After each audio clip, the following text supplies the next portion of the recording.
Hello,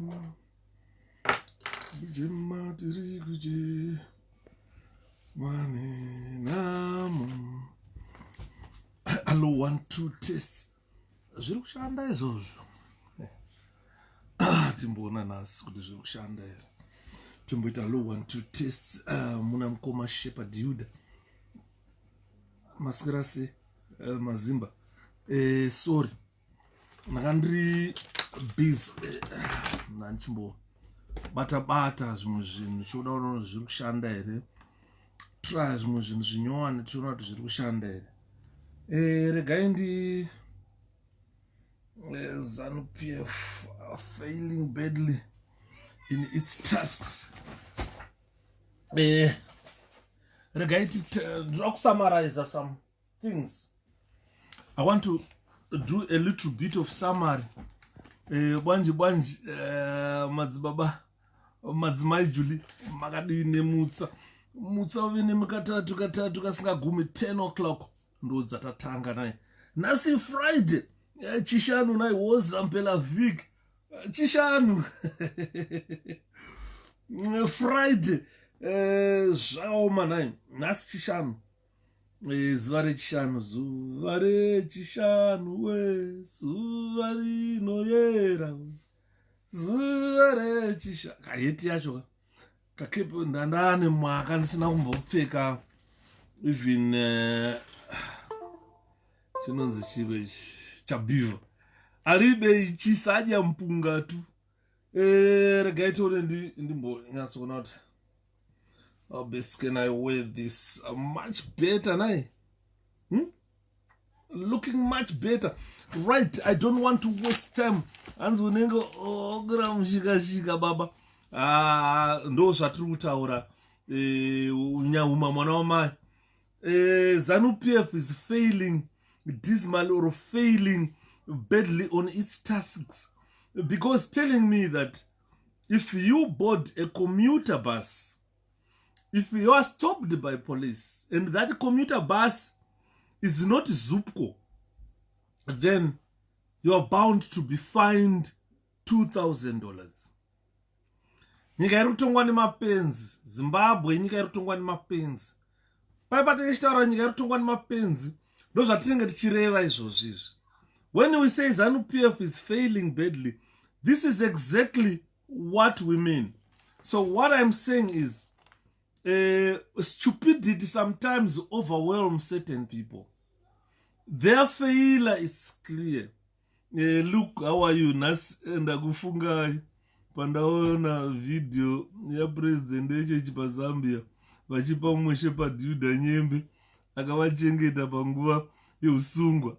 Thank you Reza, thank you so much. Thank you mwana wamai. That young man was promoted to the Deputy Commissioner General. You know, there are certain people principled when it comes to being a civil servant. Don't be blinkered. Some people think if they get a job through the government and they must support ZANU-PF. That's not it. The government has got right to make sure, because it is the government, it has to make sure that every person in the country is employed. Mdara wako B zviri kufamba here. Mdara wakwangu nei tanaka si wawa zviri sei. It is a right for the government to employ you. It is your right to be employed by the government. It doesn't necessarily mean that if you are employed by the government, you have to support the ruling part. No. You see, this is why I was different. Close the door. This is why I was different. I showed people the way it's done. It's not that if you are a civil servant, you definitely need to support the government, the ruling part. You are working already for the government. There is no need for you to be patriotic to the ruling part. You need to be patriotic to the government. The political system that we have in Zimbabwe is a political party that wins election, forms a government. So if it forms a government, it does not tell you that you are MDC, we are firing you. It's different from what we witnessed in Zambia. These people, they are retired. A good example is we've got retired soldiers running Zimbabwe prison services. These are retired people who worked for an entire 20 years. Then they retired in the army. They were reappointed to run the prison services. As if you go to the prison services, there are dead wood there. If you go to Zimbabwe prison services, you will find the prison officers as young as 25 with the degrees. Then someone is reappointed from the Zimbabwe National Army who doesn't even know, who doesn't even have a diploma or a certificate or an O-level certificate. That person is appointed your Commissioner General. You tell him, Chovu, can you construct one good sentence? He can't. If he is reading, he will be like this reading. He can't even lift his eyes off the sheet. So these are people who we expect to run, for instance, the Zimbabwe prison services. These are failures, people who were offloaded by the army. You understand? So such people are very dangerous. When it comes to looking after prisoners, those are dangerous. They give you illegal orders. So Tsiro ndrem disi ngarirowe. So Tsiro ndrem disi saimale gayons. And I'm going to FB1. And I'm so Tsiro ndere MDC. And I'm going to FB1. And can I shena kut roira imale gayons. Isaisimbi musungirire kune mwe mgatijeri. Ukada kubvunza mhosva ya Job Scala uti mhosva yekuti akasimuka akataura. Akati zvakwana wakomana vana Mnangagwa ngavachibva. Ndobva atosungirwa izvozvo. Akutoiswa maleg irons like a D-class prisoner. Akutosungirirwa kune mwe mgatijeri like a condemned prisoner.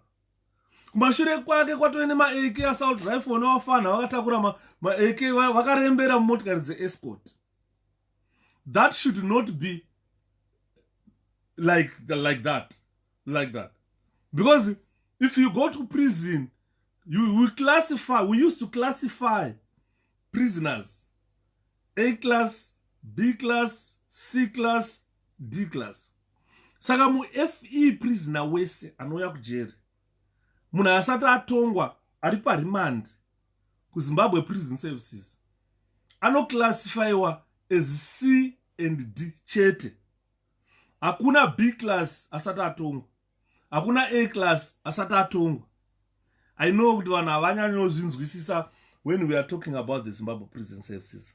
Ndazochinja topic kuti nditaure zvekujeri because pane vakuru vataura kuti takaona Shepherd Yuda kuZambia who was promoted to the deputy commissioner. That young man deserves. Because vanhu vakadasana akainde 𝗭𝗺, if they are incarcerated in prison, automatically they are classified as D-class prisoners. So that the treatment for D-class prisoners is different from the treatment for C-class prisoner. So as a result, they are classified as dangerous prisoners, and the way they are treated, obvious, is different. There are regulations, which I can't say here. Regulations how a D-class prisoner is treated, and regulations how an A-class prisoner is treated, C-class and D-class, A-class, B-class, C and D. They are treated differently. There is another, if you go to maximum prison where we get longer sentences or people serving or 1,000 years in prison. There is another system that they utilize, the stage system, whereby you find 1 chevron, 2 chevrons, 3 chevrons, machinzi stuff, what zvakawanda zvinoitika kujeri. Anzi wamati kaMnangagwa kazembe anenge madumwa ezano anakazembe anaziyambi madumwa ezano avo vanotoda kusara vari vega munyika. Tarisai mitemo yacho yavari kuisa kuvanhu, manikidzwa kukwira kumbi, you are forced kukwira kumbi. Because unoziva, it's up to you. If you want to board a train, if you want to board a plane, if you want a car, if you want a bus, it's all up to you. You choose the fastest mode of transport depending on what business you are going to do in town. And andiseka zvangu sikanzi. Asika pane mwese nyanga ichitaurwa masikati sikanzi shepherd.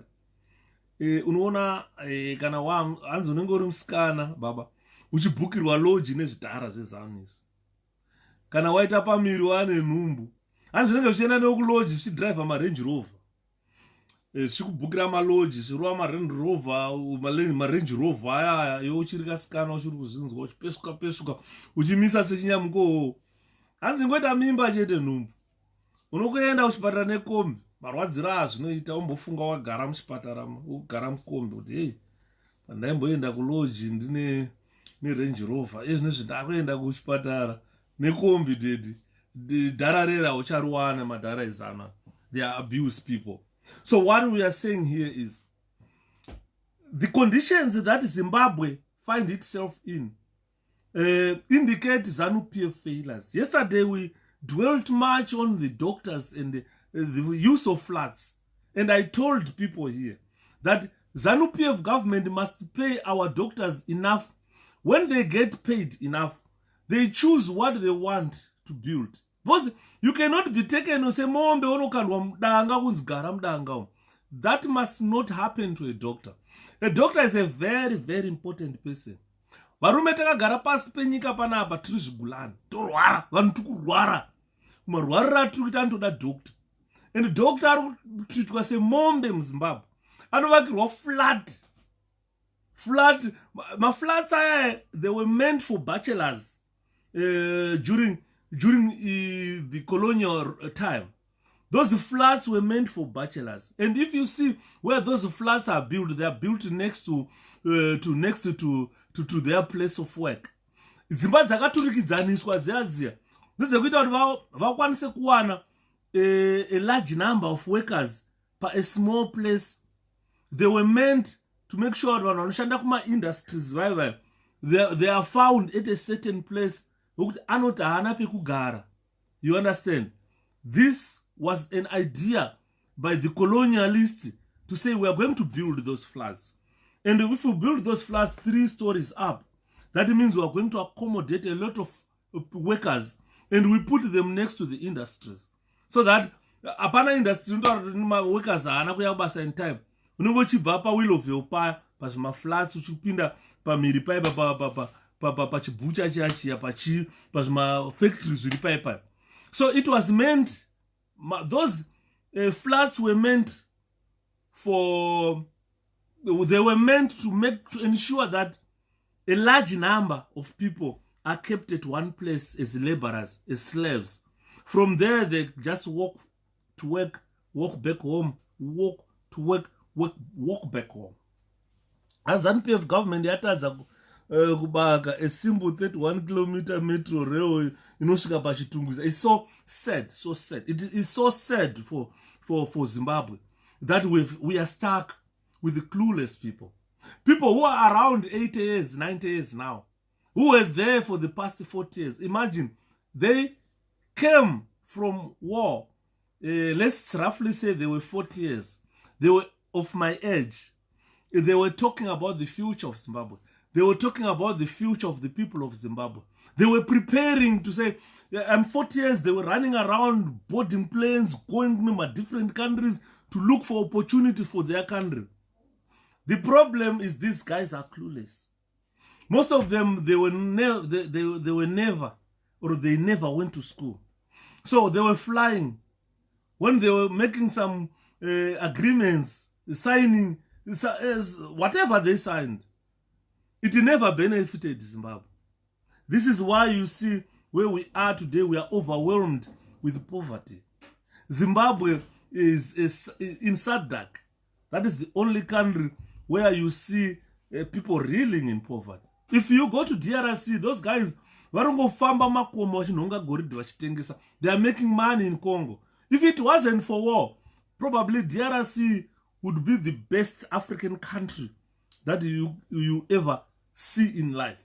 But because there are endless wars there, people fighting, tribes fighting, DRC is a federal country where different countries are combined. So different tribes, loads of tribes, loads and loads of tribes. They speak about 2,000 languages in DRC. It's a very big country. It's a very big country that was brought together. The different countries brought together to make DRC. So those people, they've been fighting since time immemorial. We even went there to help them fight and solve their problems, but we failed because we are a small nation. We are a poor country. When we came back home, Zimbabwe, makatanga kuona masiweji achidhuka, road dzanomakomba, because mari yese yakapera kuDRC. Zvombo taitenga tichinorwisa kuCongo. Masoja nechizve zvakasara muDRC. Andidimona. Saka, this is why you see our country is overwhelmed with poverty. Ukanzwa ZANU-PF ichibvonyoka kutaura, ichiondomoka, ZANU-PF enda kudhuka kutaura ngesuweji. Chinotaurwa chacho hapana. They are just empty promises. They are the people who brought ISAP. They signed. And they used to fly vanachidzero, vachienda kupi, vachinosaina structural adjustment policies ana ISAP. Vakatadza kuimplementa ISAP yacho. Nyika ikatanga kubvaruka kuita mamvemve.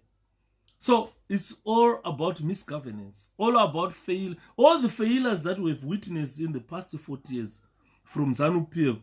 It is a political party that never thought about Zimbabweans, never thought about the future. This is supposed to be my future now. But where am I? I'm a refugee in England. I'm not the only refugee in England. There are thousands and thousands of Zimbabwe refugees here. Some who fled political persecutions, some who fled economical woes, and a lot of ZANU-PF people here, they fled economical woes. So we are refugees, not by choice, but by misgovernance of the ruling part, which is sticking. Mugabe akataura chokwadi. Mugabe akati tsvangirai yakandorwa ne73%. Azvambobva bhobho natsvangirai 73%. Akaramba kubva akati tinozvigona. Ndobva atora nechisimba akati ndini handidyiwe azviite. Where are we now? Mugabe was clueless. He had no idea how to run a country. He was just a mere teacher. Anga angoroti mudzidzisi zvake. Mamwe aingopuwawo madegree, mamwe anze honorary, what achingotutirwa madegree. But he was just a mere teacher. And he failed. We gave him Zimbabwe. He failed dismally. He had no idea. He was eloquent in speaking English, but he was not eloquent in running the country. And he messed up everything. Just imagine, Tatine Munanenge Mugabe, who could read and write. Tana Idi, who can read and write. Tana Mchiwenga, who can read and write. Saka munofunga kuti nyika ichaende epimi. Kana vaigona kunyora nekuverenga, vakaitadza. Kwakuuya zvidhuna-mutuna, zvikumkumu. Zvinondorowera musoro padombo chodai so. Taizviimbira tiri kumusha. Chikumkumu roera musoro padombo choti kum chichirowera padombo kana chihudhupeka. Tine mahudhupeka akada sana Chiwenga. The woodpecker, that one. Musoro wakaoma. Anenge achirowa muti unenge mupanga. Apana chinobuda paya. Zimbabwe is going nowhere with those people. Andimona, we've got an aged elite that thinks it is going to run a government. Andimona. So, apana zviripo zvekuti tingatotaura kuti Zimbabwe is going kwairi kuenda, haina kwairi kuenda Zimbabwe. This is why you see when they fail, they go on to abduct people, they go on to use intimidation, they use all tactics to ensure that the Zimbabweans avhunduka atya. Saka, what we are urging Zimbabweans tonight, ngatiite zvakaitwa kuZambia. Mugabe took that time. Ngatiite zvakaitwa kuZambia. Mukoma Hope Makadi, Mukoma Man Nyakonda Maswera. Ngatiite zvakaitwa kuZambia. Very simple.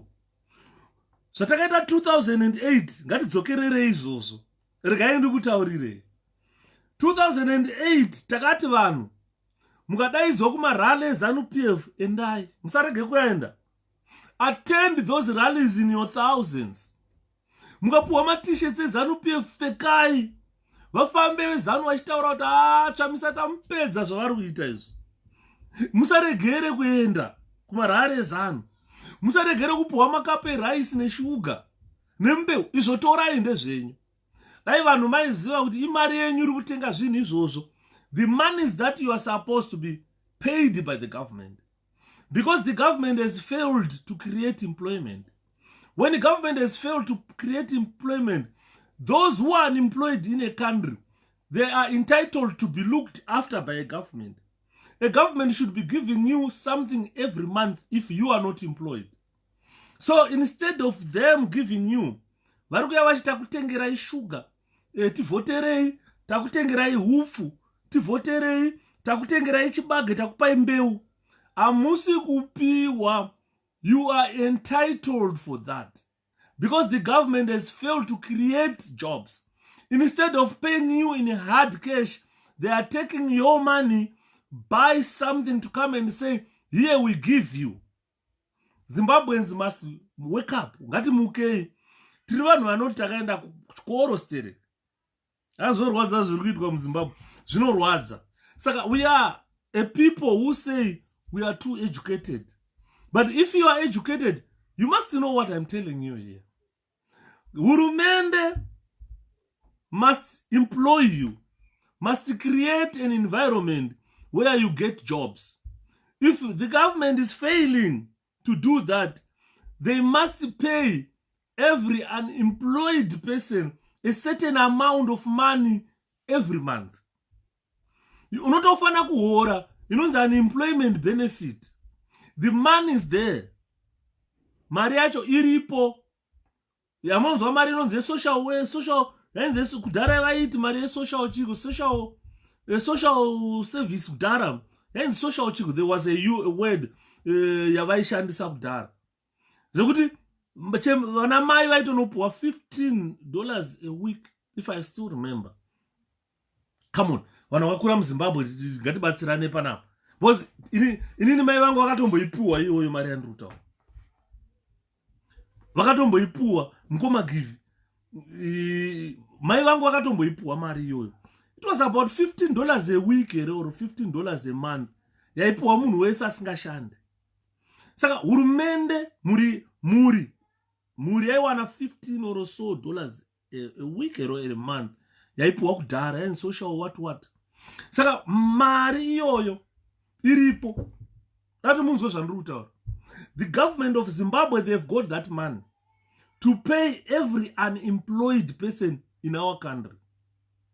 But because you guys do not know, you don't know your rights, that the monies are there for you to get paid every week or every month. If you are unemployed, the money is there in Zimbabwe. What we need to do is just demand that the government must pay that money to every unemployed youth. So instead of them paying you, they are buying campaign t-shirts with that money. They are buying you mbeu with that money. They are buying you chibage munenzara food aid with that money. Instead of paying you hard currency to say go and buy whatever you want to buy, they are coming to you and say this is food relief. Actually, it's not food relief, it's your money. You are entitled to every month. And if you are not getting it, you must demand it. Because it is the duty of the government to look after you. It is the duty of the government to make sure that if you go to hospital, you don't pay anything. It is the duty of the government to ensure that primary education and secondary education are provided to the population for free, because the money is there. It is the duty of the government to ensure that you drink treated water. It is the duty of the government to make sure that you drive your car in a tarred road. 40 years down the line, you go to Karoi. All those roads are not yet tarred. Mukare mune one road yakaiswa tara kubva kutown unosvika ku Church of Christ.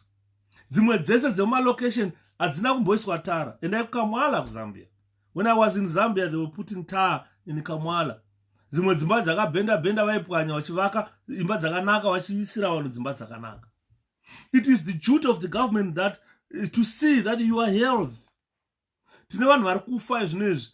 Vamwe vari kumanikidzirwa kunzi yai tikubaye COVID, tikuite sei against the wish of the person. Medical treatment is by consent. That's the good part of nyika dzatogara. If I go to the hospital, doctor tells me I've got tuberculosis. The doctor will tell me what medication I'm going to receive and the duration of treatment. Then he will further tell me the side effects of the medication that I'll be receiving. The doctor will make you sign a consent form to say, yes, I consent to be treated with that drug. Then you consent. If you don't want that drug, the doctor cannot force you.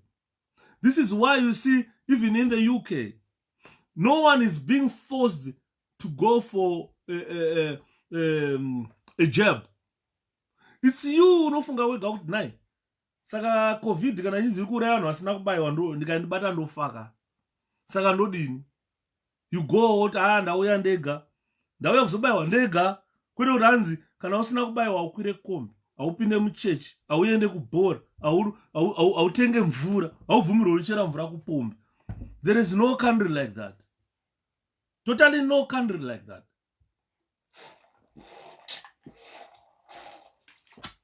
Zimbabwe is a country run by bandits. These are terrorists. These are bandits. And you can't force Munu to receive a medical treatment. You can't do that. If he can for the best interest of a kid or for the best interest of vulnerable people, avo vanogona hurumende inogona kutaura kuti chirwere chikarega kuchitrita chinospreada vanhu vakapera. Saka vanhu vasingakwanise kuita consent to this, let's treat them. Or children, kids who are not well conversant with whatever is happening during that time. Those are the people who the government can force treatment. They don't force, but they explain to that person and provide treatment.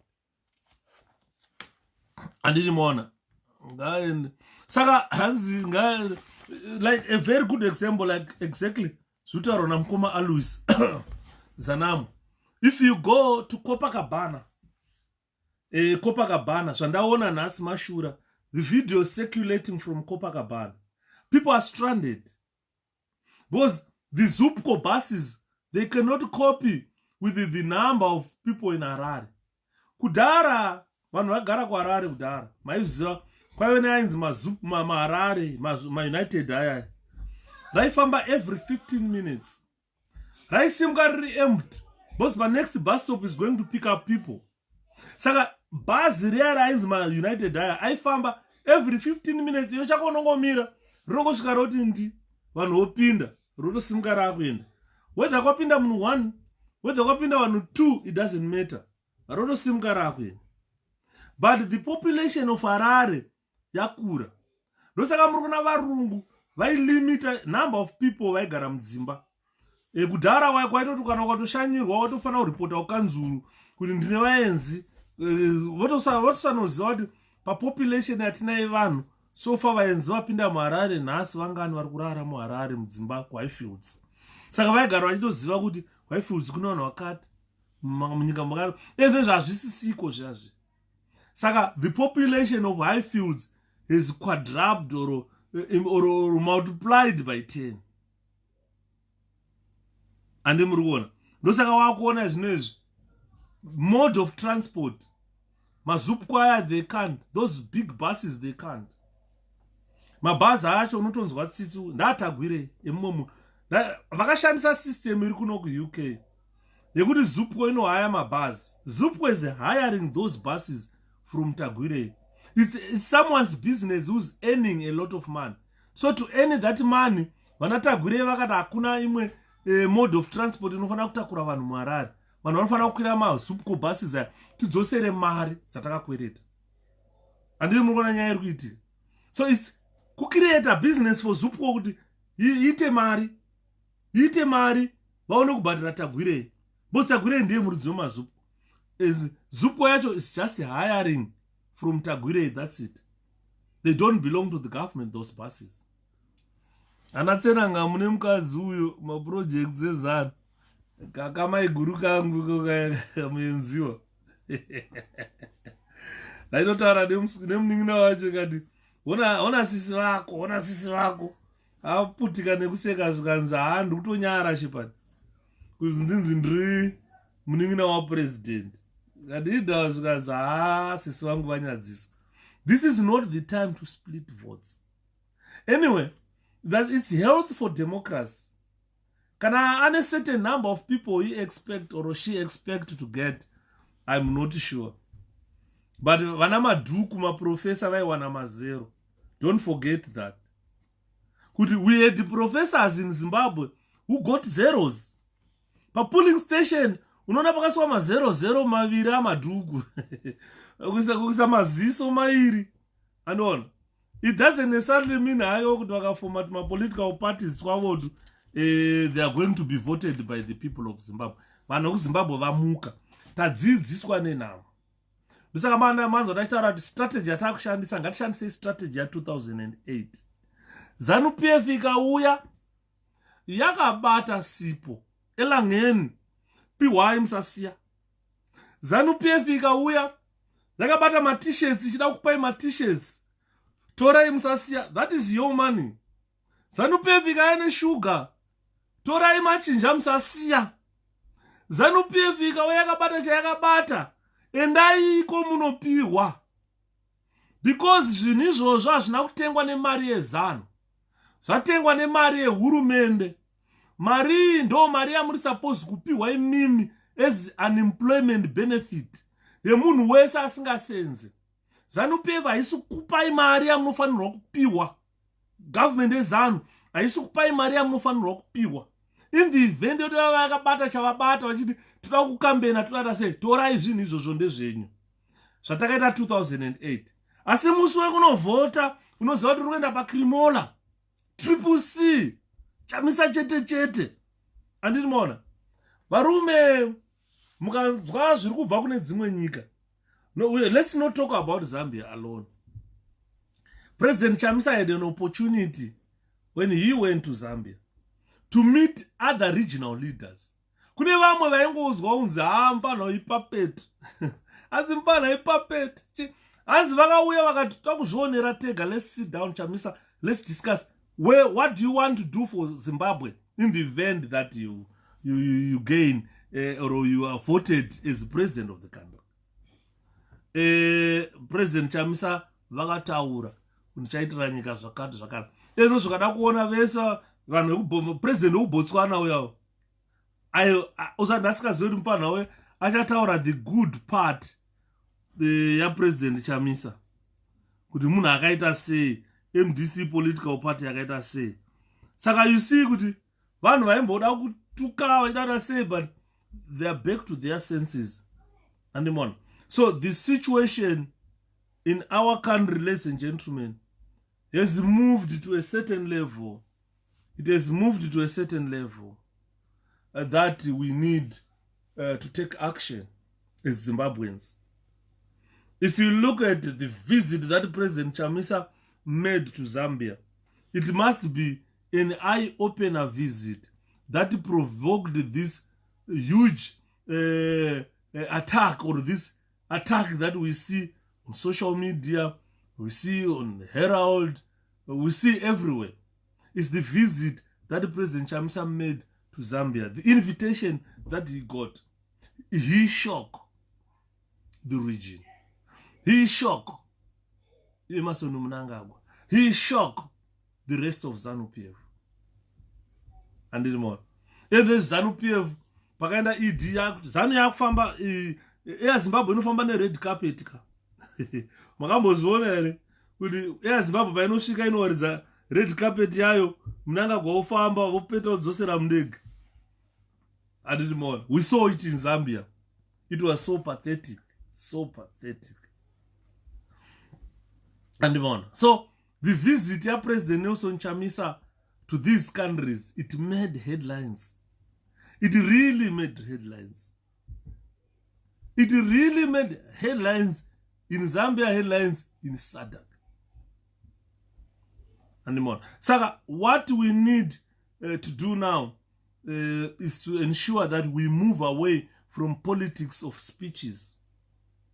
I'm giving a speech here. I'm addressing the nation. I'm talking to people. Let's get down into business now. Let's talk to our people, like what I always do. Let's engage every Zimbabwean. Every Zimbabwean matters. Zimbabwe, people's lives matter. So what we need to do is let's engage those people. Even if it means we eat and drink with them, we should sit down, eat and drink. We should make sure that we talk to them about shelter, about clothing, about whatever I was talking about. We sit down with the people. Let's eat and drink. When mari dzao garai pasi se family tengai ma drinks, monwa makagara muchikurukura. Mutaurirana nyaya dzatiri kutaura idzi. Kuti varume, ZANU-PF kana ikauya nechitambirai nekuti zvinhu izvo ndezvenyu. Musaregere bo zvinhu izvo. Explain to them. Explain kuti izvozvi tikada kuti ungane tinorohwa tichinzi kune COVID. ZANU-PF iri kuungana in every town. Kwese kwavari kuenda ndo vari kuungana. Saka imimi musatya unganai navo. Azina Mkoma, you're making good points. People should take whatever that ZANU-PF gives them and vote differently. Yes, like what we did in 2008. So explain to the people of Zimbabwe that if you go, mukanoungana semachinja, munofane mboma nematiyegasa wanda kujeri muchinzi mabreacher mutemo we-lockdown. Saka ivo ndo vari kuungana chete. Ivo havana COVID inovauraya, havana lockdown iri kwavari. Saka it's only ZANU-PF allowed to breach that law. So if it is only ZANU-PF allowed, let's go into them. Pfeka Zambia yavo, pfeka t-shirt yavo yeZANU, piwa hupfu, piwa sugar, piwa sipo, piwa mbeu, piwa everything. But when the time comes, you vote for a political party that doesn't give you those. A political party that enriches you with ideas to get rich. Because we have lived 𝗭𝗂 handout since 1980. Kwai uya rice topiwa, kwai uya mbeu topiwa, tatochena misoro nekuchembera nekupiwa. Hatina chatakazviitira tega. Nobody empowered us. So there is MDC, a political party that was formed to empower people. When we spoke about land in 1999, when Vachangirai spoke about the land issue in 1999, ZANU-PF yakavhunduka yakarohwa neana. Ikati my way, zvakutaurwa naChangirai mazvinzwa here about land issue. Instead of following proposal that was made by President Changirai in 1999-2000, ZANU-PF went straight into the farms. Kutanga kutema mbwa, vachiuraya, vachipfura varungu, vachirova, vachiuraya vanhu, vachipisa dzimba. That was not the idea of land reform that was spoken about by President Changirai. President Changirai vakati, tirikuda kutenga ma commercial farms, willing buyer, willing seller. Totenga ma commercial farms akawanda asiri kushandiswa. We want to resettle people. Kana pane murungu watinotaura kuti uya nemunda wakakurisa asi asida kutengesa, because varungu nevachena taifana kugarisana. Kuti iwe uchirima, usati varungu vanga vasina utsinye, dai takagarisana. Iwe uchirima pako apo, varungu vaigona kuuya kuzoti watadza kurima kusaidhukurika tikubatsire, vokurimira netractor wodyara wozovabhadhara paunowana mari. Saka kune mafarms anga asingashande. Kune mafarms anga achazotorwa compulsorily kuti if this farm kwairi situated area yekuti tinofana kuisawo vanhu vatema, hakuna vanhu vane minda. Andiona President Tsvangirai vakauya neidea of land reform. Then ZANU-PF hijacked the idea, went on to attack farmers, went on to kill people. Instead of asking Tsvangirai, what did you say about the land idea? To sit down with the President Nelson the Jara President Nelson Chamisa, President Tsvangirai, Morgan Tsvangirai, vafanogara naye pasi, bonzo idea yake ye land reform. Saka all that zvamuri kuona zvakaitika zvakazoita kuti Mugabe azofa iri enemy. Saka nekutanga kwaita mawo veterans vatanga futi. Manzwa vachitaura yo vatanga noise. Chii chavari kuda mawo veterans? We are towards the election. Pesa apa vanga vakanyarara vasingataure issue yemari. Saka vakuda kuziva kuti akuenda kuma elections, they want to be roped into ZANU-PF campaign machinery, violent campaign machinery. Kuti pavanotanga violence yavo vachinoponda vanhu kumaruzeva, vanenge vachiwana at least something. Vanhu ava vari kupiwa mapension ekuhondo. Ndakachitaura nevamwe sisi vangu masikati. Ndikati atete, handi muri kuona zviitika kuZambia. Zvekuti Zambia iri kutaura kuti aihoka, if you were a human rights abuser, you have got no place in Zambian government, in the new Zambian government. You totally have no place. It's either you resign or you get fired. Because une mhosva dzawakapara dzima human rights. Madhara ya ezanu vanozviti mawo veterans, vanhu vai vakapara mhosva muZimbabwe. Those people went into the rural areas and murdered people. I was talking nemwe mufesi wangu nhasi ndikamuti iwe muwo veteran munhu ane makore mangani. Because if we count mawo veterans asara muZimbabwe havasvike kana 10,000. I want you to mark my words. Let's do statistics and count kuti mawo veterans asara muZimbabwe vangani. A good example, tese tiri panapa, we are 34 families here. Ask yourself, kumba kwenye une muwo vet ariko here? Kana pane ane kumba kune muwo veteran pano, isa love. Usaise like, isa love. Tuone kuti vangani vane kumba kune mawo veterans vachiripo. You find none here. None. So that is the statistics that you find in our country. Isusu kumba kwedu hakuna muwo vet achiko. Hakuna. Tasara vana. Saka you will find kuti number yemawo veterans vasara vanoda kuti noise, they are less than 10,000. The whole country, or even less than 5,000. Hachimtaura ndikati imboona kuti ini ndine makore mangani. I'm turning 50 next month. 24 October, I'll be turning 50. Right? Kana muwo veteran akaenda, because ini handa kuenda kuhondo. Pakapera hondo, I was 9 years old or 8 years old. In 1979, I was 8 years old. Pakapera hondo, vanhu vachiwana independence, I was 9 years old. 9 years old. Right.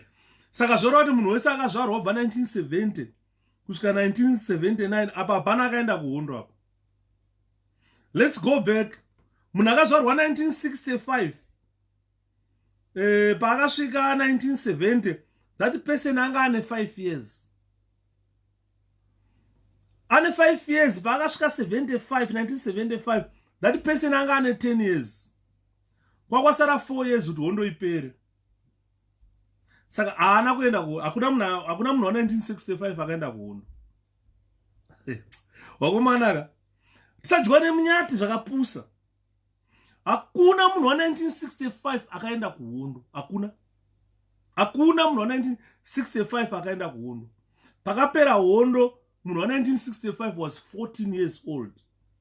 Ndikadaidza mwana wangu Clint, he's 13, he's turning 13 next month. Ukampa AK, hairidza ndodwa nayo. Ndikampa gun, haaridze gun. Clint, come here. Yeah. Come here, show people your face. Hello. Tell them how old are you? I'm 12, turning 13 October 4th next month. Next month. Mm. Can you go to war and fight?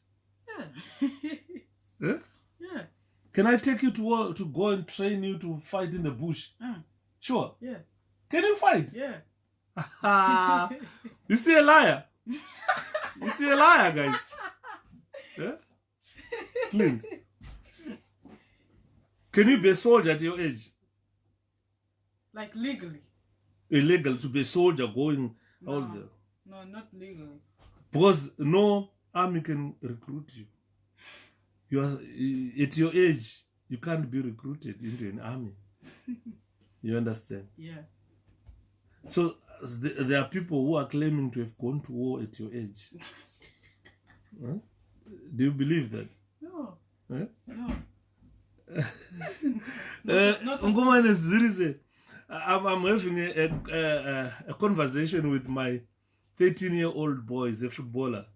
So I'm asking him, at his age, can he go and train to fight? Like legally, no, because obviously it's against the law stuff. So you'd have to be over at least 18 to go fight. Yes, to at least 18 years. Even 16 is doubtful. 16, yeah. It's doubtful. You understand? So thank you. All right. So guys, this is the age that some people claim to have gone to war at. At 13. At 13, honestly. Because when war ended, those people who were born in 1965, they were 14 years old when war ended. There is nowhere in Africa during that time, there is no country in Africa which trained, because if they went to war, that means they went to train at 10 years old. They went to Tanzania to train as a soldier at 10 years old, so that you can fight from 1975, 76, 77, 78, 79, 4 years, which is impossible. If you go to Tanzania today, ask them, those gorillas who came from Zimbabwe, how many were 10-year-old who came to train as gorillas? No, none. You go to Romania, where they were taught how to do those heavy artillery. Ask them in Romania, did you ever train a 10-year-old? Never. Thank you, Nkoma man. So it's a distorted history, full of lies. Most of these people who claim to be war veterans today are not war veterans. Are not war veterans. At 10 years, kana kumita mjibha chaye, zvinotorema. Ungatuma kamwana kakadaiso kakabatwa nemasoja akakanzi mbama imwe chete nemajoni. Kana kutaura kuti vari pakati. Akatumwa akatira chakamutakura kana kasha dzenyere chayo 1000, that big box ramunoona rema AK renyere dzadzi. Mune 1000 rounds. Mpamupano wekutakura box re1 harisimudzwa. Anofamba kuenda naro kupi? Andimuona. He is too young to be employed mentally, physically not fit. Exactly, Mkoma Ines. Because he is not physically fit. Mentally he is not mature to fight. Kumpa 1000 rounds kutitakura. Because you know when you go to war, in most cases, unenge one kana arma AK assault rifles. Unenge one 30 rounds zinenge ziri pa foot. Weta 5 magazines anenge ari mapoch all filled. So that's 5 times 30, which is 150 rounds plus 30, 180 rounds. Simba, they can carry about 200 rounds loose through my pouch. Donyere zaunokwanisa kutakura uchienda kuhondo kunorwa uchimhanya, that you can run wakatakura 5 fully charged magazines with you, 1 fully charged magazine on your weapon, on your AK assault rifle, so that you can be able to run. And the more, uchitora ukavha uchirola uchiridza uchienda uchiadvance uchirola uchiridza and all. Zvinotoda ichipera iyi unosaka mabvunza vanhu vakaenda kuhondo uchipuwa order unzi cover kuright kune munhu ari kuridza ari pakati kuna pati chigonzi assault that position baba uchiruwa kuti uchipedza magazini haubvise zvatoita kudhiriri zvokubvisa uchisa mupochi uchitora imwe iri mupochi hazviite unobvisa uchikanda uko uchitora unosara usina magazini baba hondo ichipisa uchirwa hondo unosara usina magazini bozi unongoitika yawabvisa ka haubuse mupochi kuti uzoita recharge aiyo unongotibvisa uchikanda uko uchitora imwe uchibairira uchicrosscrora uchienda uchiadvanza uchiridza andiriona unotozoona mwe munhu muri muhondo so muri pakati pekuputisa chimoto munhu achikuti ndikandirawo magazini shapero ndipowo magazini anenge asina kana 1 magazini apera kuti anditiona munosvika maperwa nenyere motarizana so muchiridzirwa chete saka you find kuti nyaya dzakadaro vana vakata sevava 13 years he can't fight. Mawo veterans esachembera vapera vanhu vazhinji vakafa. Saka tikada kuenda kuona kuti mo veteran ngatimbotarisa kubva 1965 kumusoro kuti dzimwe nguva ngatipei 2 more years toti 1963 63 avo ndo vatingatoti maybe avo vakaenda kuhondo. How many are there vanhu kuma 63 vanenge vane makore mangani nawo bozi munhu wa 65 ane makore mangani munhu wa 65 some 2021 less 1965 which is 11 panapa tobva tati 6 tobva tati 9 2021 toti 12 minus 7 which is about 60 on the 6 or 5 57 67 ameno ikoko samu dzacho ameno dzikuramba kubuda samu ndibatsire kuti munhu wa 1963 ane makore mangani samu dzaramba kubuda baba ma addition and subtraction andimona saka anyway nyaya dzati kutaura ndekuti munhu yepamwe atove kuma 67 years munhu wa 1963 because ini kana ndine 50 years inini munhu wa 65 ane 55 munhu wa 63 maybe 57 saka let's say roughly munhu wa 53 ari kuma 57 years 58 years thanks mukoma Johnson 58 years saka ivavo kutanga pa 58 zvichienda 59 60 kumusoro ndokwati tikatotarisira kuti maybe tokwanisa kuwana maovets around there mukoma Jose ndopatokwanisa kuwana maovets ikoko kuti munhu ari pa 60 and above ndopatokwanisa kuwana maovets but ndo vakanga vari vafana nguva dzehondo maovets mazhinji ma 65 years zvino 70 80 vamwe vacho vanhu avakura zvekuti ukanzwa vachida kutivhundutsira kuti tinodzokera kuhondo isusu ndokana ndichiseka ndikatarisa kuti mudhara uyo haasina kana mongo haasina kana ropa kana kumuti mudhara obstruct go haapa jambe apa mudhara uyo anonodonha kuchikoka makumbo bhozi haasina mongo mabhonzo haasina kusimba mabhonzo anoenda achisekesa nekukura kwaunenge uchiita andiona ndosaka uchiona uchiti kana munhu achikura uchikura unoreba stereki kana wakura kusvika paguma kureba unopfupika futi and bhozi unoshiringa bhodhi yemunhu inoshiringa as you grow old saka mondo ari munhu ane 67 years ari mutaura kuti tokurova mufana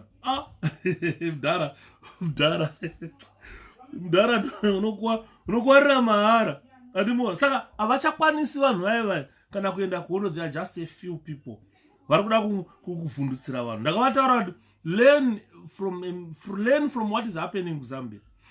Most of these war veterans were involved in human rights abuses. In the event that there is a change of government, honestly, ngavarege kuita zvinhu zvekuti government ikachinja vanonzi don't give them any more money because vakawana mari kudhara. Mari dzavakapiwa ari ma 50,000 ngadai vakatenga mansions kuBorodale. But vakakonewa kushandisa mari iyoyo. Saka kana vachizvialigna neZANU-PF, in the event that ZANU-PF is defeated, then they would know that their party is defeated, their government is defeated. So they don't expect anything from a new government. Those are zvataachitaura kuma-war veterans kuti don't push people kuti pamuno defeat kwamadyiwa paipai monzi ava vanhu ava vakawa they were ZANU-PF saka ma-compensations avo ese they were made by ZANU-PF. That's all. Havasina pension yavachawana. Because the new government has got the right to say that. But tinenge tisingade kudaro, because you are the fathers of Zimbabwe. You are the people who brought independence to our country. Although it was not independence, you began zvakaitwa na Smith. But what we are saying is, itai zvekuti new government inozouya inozonzwa tsitsi kuti hamungadaro madhara edu ndo vakamhanya musango ava. Saka kana ari compensation vapewo mari inotenga. Because at the moment mari yamupiwa neZANU-PF haina chainotenga. So the decisions that will be made by a new government depends on your behavior today. Look at what HH said there. He gave those police, prison and army generals this, you know what you did, guys. If you were involved in human rights abuses, you resign. So we appoint a professional person to run the services. And they had no option. They knew what they did. They had to resign. Saka, we don't want such a situation in our country. Army haifane kuzunguzwa. No soldier must lose a job because MDC government ya winner. No army general must lose a job because government ya chinja. Government aine chekuita ne army is there to sponsor the army to defend the country, not to use the army as a campaigning tool. Once the army start campaigning for a political part, that army is no longer a national army. It is now a party army. In the event that the party loses an election, then the new party coming in has got right to disband the army and form another national army. You understand? Saka, ngatisave in a situation yekuti mangwana totaura kuti vana Valerius Wanda avaite kuti vaite ma-army general. Azvifane kudaro in a normal situation. Look what happens in America. Trump akauya, he's just still work with the army general aripo. Obama akauya will work with the army general aripo. Biden akauya will sit down and work with the army general aripo. It doesn't change because these soldiers are non-political. They are professional soldiers. So we need a professional force in our country. We need a professional police force. Mupurisa ndogara ndichitaura inini kuti in a new Zimbabwe auzofoka mbona mupurisa akamira achimisa lift. That will never happen. Get it from me. We have learned these things in other countries. To now create a Zimbabwe, you will never see a policeman waving for a lift. Once a policeman starts waving for a lift, then corruption creeps in. Anomira otakura mota irisi roadway. Otomira otakura. Otoshika otakura mara thank you so much. Acha kwanza kumkwesana kuti motikari yako haina kana ma indicators kana chi. So we don't need a police force. We need a professional police force that will never wave your car for a lift. These are the changes that we are going to see in a new Zimbabwe. Mupurisa wese must be able to buy his own car. Mupurisa must be paid enough to buy a car. Ukashanda 2-3 months tenga motikari yako. Ndaitaura nemushamwari yangu andaishana naye kupolisu. Aive kupolisu. Ndakamuti mwemusinga unozanya yatukuda. Ganzi, why are you optimistic about the new Zimbabwe? Ndikatoda kusiyata creator Zimbabwe kuti vana will enjoy life. Ndakamuti zvatuda ndezvekuti mupurisa achipinda basa. Kana asina license mupurisa ye every police station inofanira kuita an instructor motikari dzepolisi. Munhu achitotrainwa motikari kudrive motikari dzepolisi. Apedza ipapo oenda kunotora license vid ave roadworthy. Mupurisa wese must be able to drive. And our army and police stop brasses ZANU-PF. The juniors must also stop harassing civilians. Yes, Mkoma Johnson. Those are Pandukta Kana top brass yes ZANU-PF. They really understand when ZANU-PF goes, the day ZANU-PF is going to be defeated, we expect their resignations. So how is the new government going to trust the army that was aligned to a certain political party that will be then an opposition party? Yes, this is what I'm answering, Webi. Thank you so much. I am saying, as we know the dynamics of our army, the political position of Zimbabwe army, national army, is when ZANU-PF is defeated, we expect those generals to tender their resignation as soon as possible. But if they don't tender, they will be sacked, just like what you see in Zambia. It is better to sack them. And most of them, they have served more than 20 years. It's easy for them to terminate their contracts. Because how many years that general is served in the army. Because pamutemo pa constitution yenyika inoti. I'm looking at the prison service side.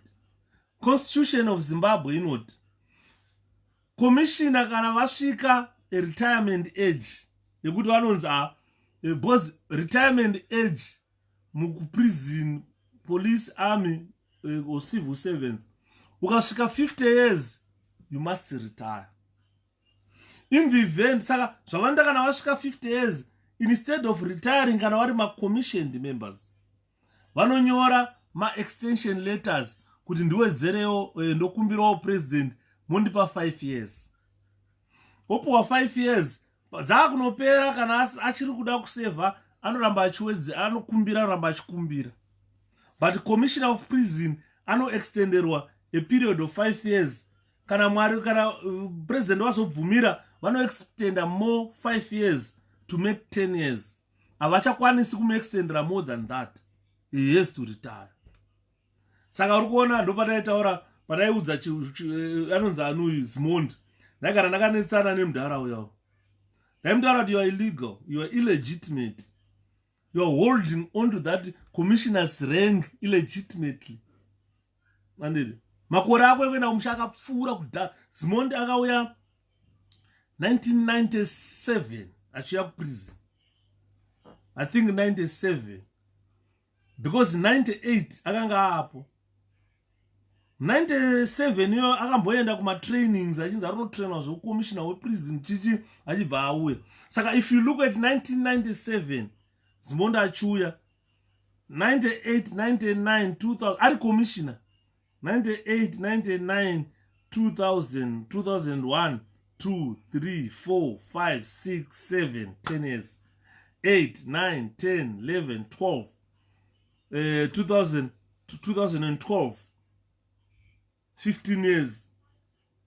15, 12, 13, 14, 15, 16, 17, 20 years. Zimond served more than 20 years as a commissioner of prison. That is illegit. That is illegal.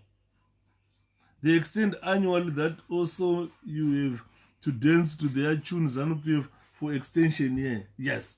So Zimond worked 20 years as a commissioner of prison, which is illegal. Saka mosha dzese dzaitwa idzodzo. Dzekuti in the event yekuti paita change of government, kuti vamwana vanogona kusungirwa izvozvo. Kutoenda kujeri. You can't be a commissioner of prison for 20 years. You can't. Azviti. You can't be a commissioner of prison 20 years. Uchida is once commissioner uchisarutwa every day.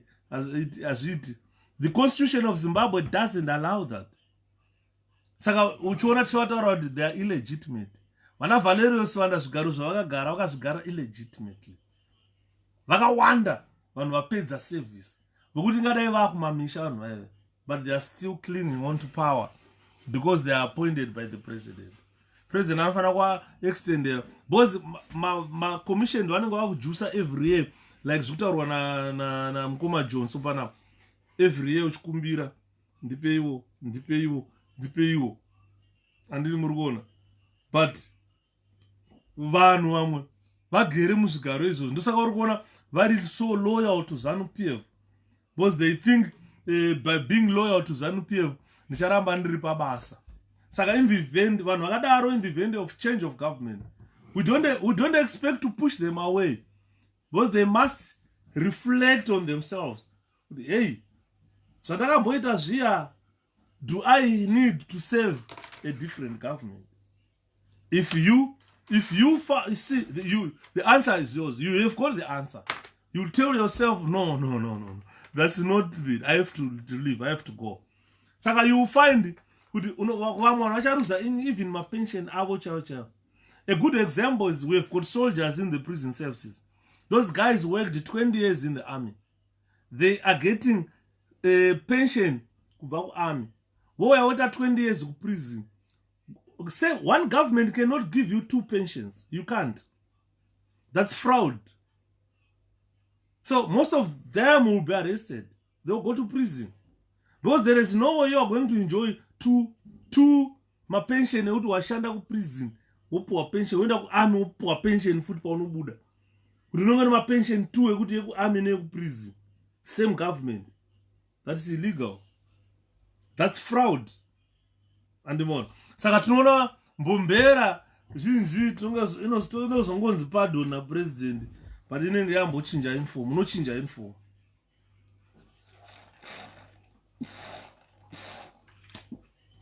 Unochinja inform and ndimona.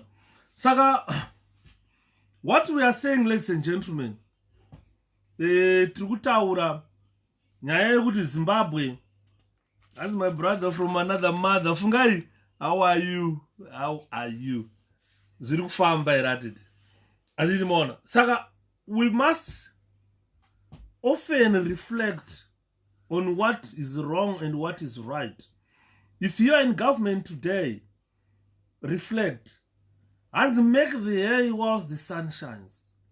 You know, ZANU-PF yakuenda. ZANU-PF yakuonekedzana nemi. Apasi sina chinhu chichaitwa neZANU-PF that will ever save it. So vanhu vari mugovernment vatiri kutaura nezvavavo, make hay whilst the sun shines. Endai kumamisha kwenyu munogadzira pekugara. Because zvinhu zvinondirwadza kuona kuti munhu unoshanda 20 years kuarmy wobvako woyauta 20 years kuprison wobva wafa. I know hangu kuti kufa mutemo waMwari, but pawakaenda pension kuarmy after 20 years of service, dai wakagara kumusha kwako wakaenjoy life yako. Because there is time to enjoy, guys. Takajoina wana prison tiri vana vadiki. Unoswera uri munjombo, ambokuudzai. Unoswera uchiporisha njombo every day. Unoswera uri munjombo wakaruma unzi shwi Monday to Friday. Ngajere anoshanda 24/7. Ukaona paunombonze na unozorora kana unombonora 2 days off, ombobuda uenda kumusha kwako. Chikaputika chikatsva unodaidzwa uri kumusha off inokanzurwa. Muri kunzwa nyaya yatiri kutaura. Saka life yako 20 years uri munjombo. Uchistacha denim. Uchinzi every day. Vola. Achataura kumberi. Every single day. That is not a joke. You need time to rest. You need time to reflect. After 20 years of service, chisiyawo kanjombo. Chienda unosunga tai. Boss kana uri kuchiuto. Inguva yekudevelopa. Boss government inokuendesa kuchikoro. Vanhu vanga vari very unfortunate, vanhu vakaita seisusu vana 𝗭𝗵𝗺.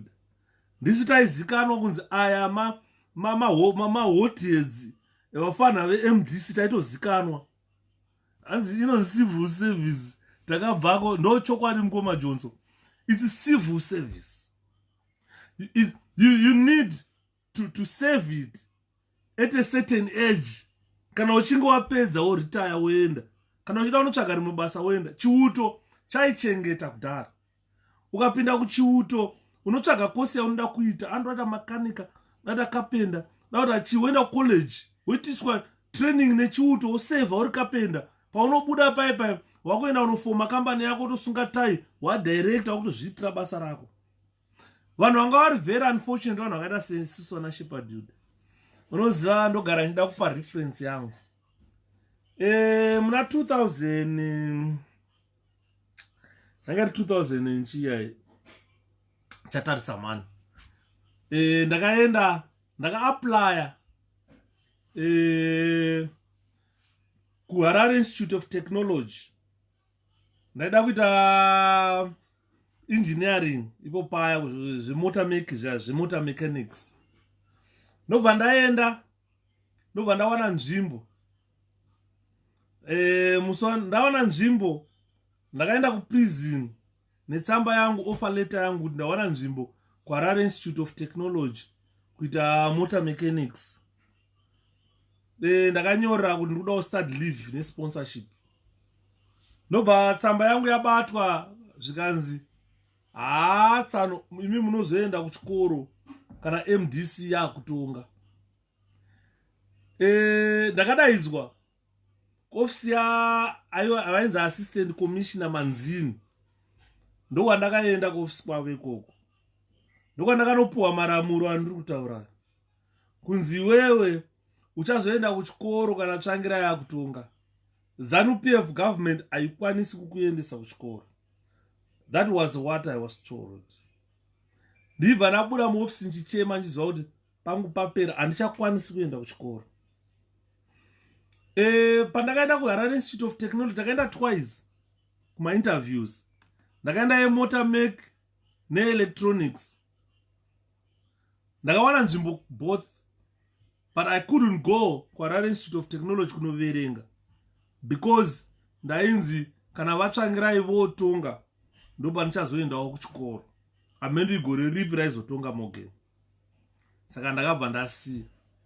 Ndobva ndaona imwe nzvimbo yaida macivil engineer kuMinistry of Transport. Ndobva ndaapply yanga iri sort of like an apprenticeship like, but ndaifanira kubhadhara certain amount. Ndakaapply ndikaenda kuinterview ndikapuwa nzvimbo. Ndikaenda kuprison ndikavati imimi obviously you need a civil engineer. Civil engineer nda mabasa akawanda kuvaka madhemu kuita sei, prison ine madhemu. Inoda kuvaka more dams kuita sei, zvese zvibasa remacivil engineer. Ndakaenda paya ndikataura navo ndikanyira, vakandirambira vakati hazviite tsana, muchazotoenda kuchikoro kana vatsvangirai votonga. Saka you see kuti vanhu vakaita sesu vana Shepherd, we had no future in the prison services because I expressed my willingness with what I'm willing to do and what I'm not willing for, or what I don't want to do. Saka I was willing to support part of my choice, and that part of my choice was MDC. That was the part I was willing to go to bed with, and not ZANU-PF. Saka, because I came out open to say I am an MDC supporter, I became an enemy of everyone in the prison services. Because otherwise written ndeve anditi maona. As a result, ndakatadza kuenda kuchikoro kwandaida in time. Ndairambidzwa nchinzi uchazoenda kana MDC yotonga. You see. Saka ndochakati kutaura kuti vari muchiuto nguva inoi, it's your time to reflect. If a government change, obvious musi unonzi government yachinja pakuitwa official handover and take over of a country, unofanira wabata resignation letter yako, because your government is going. Go together with your government.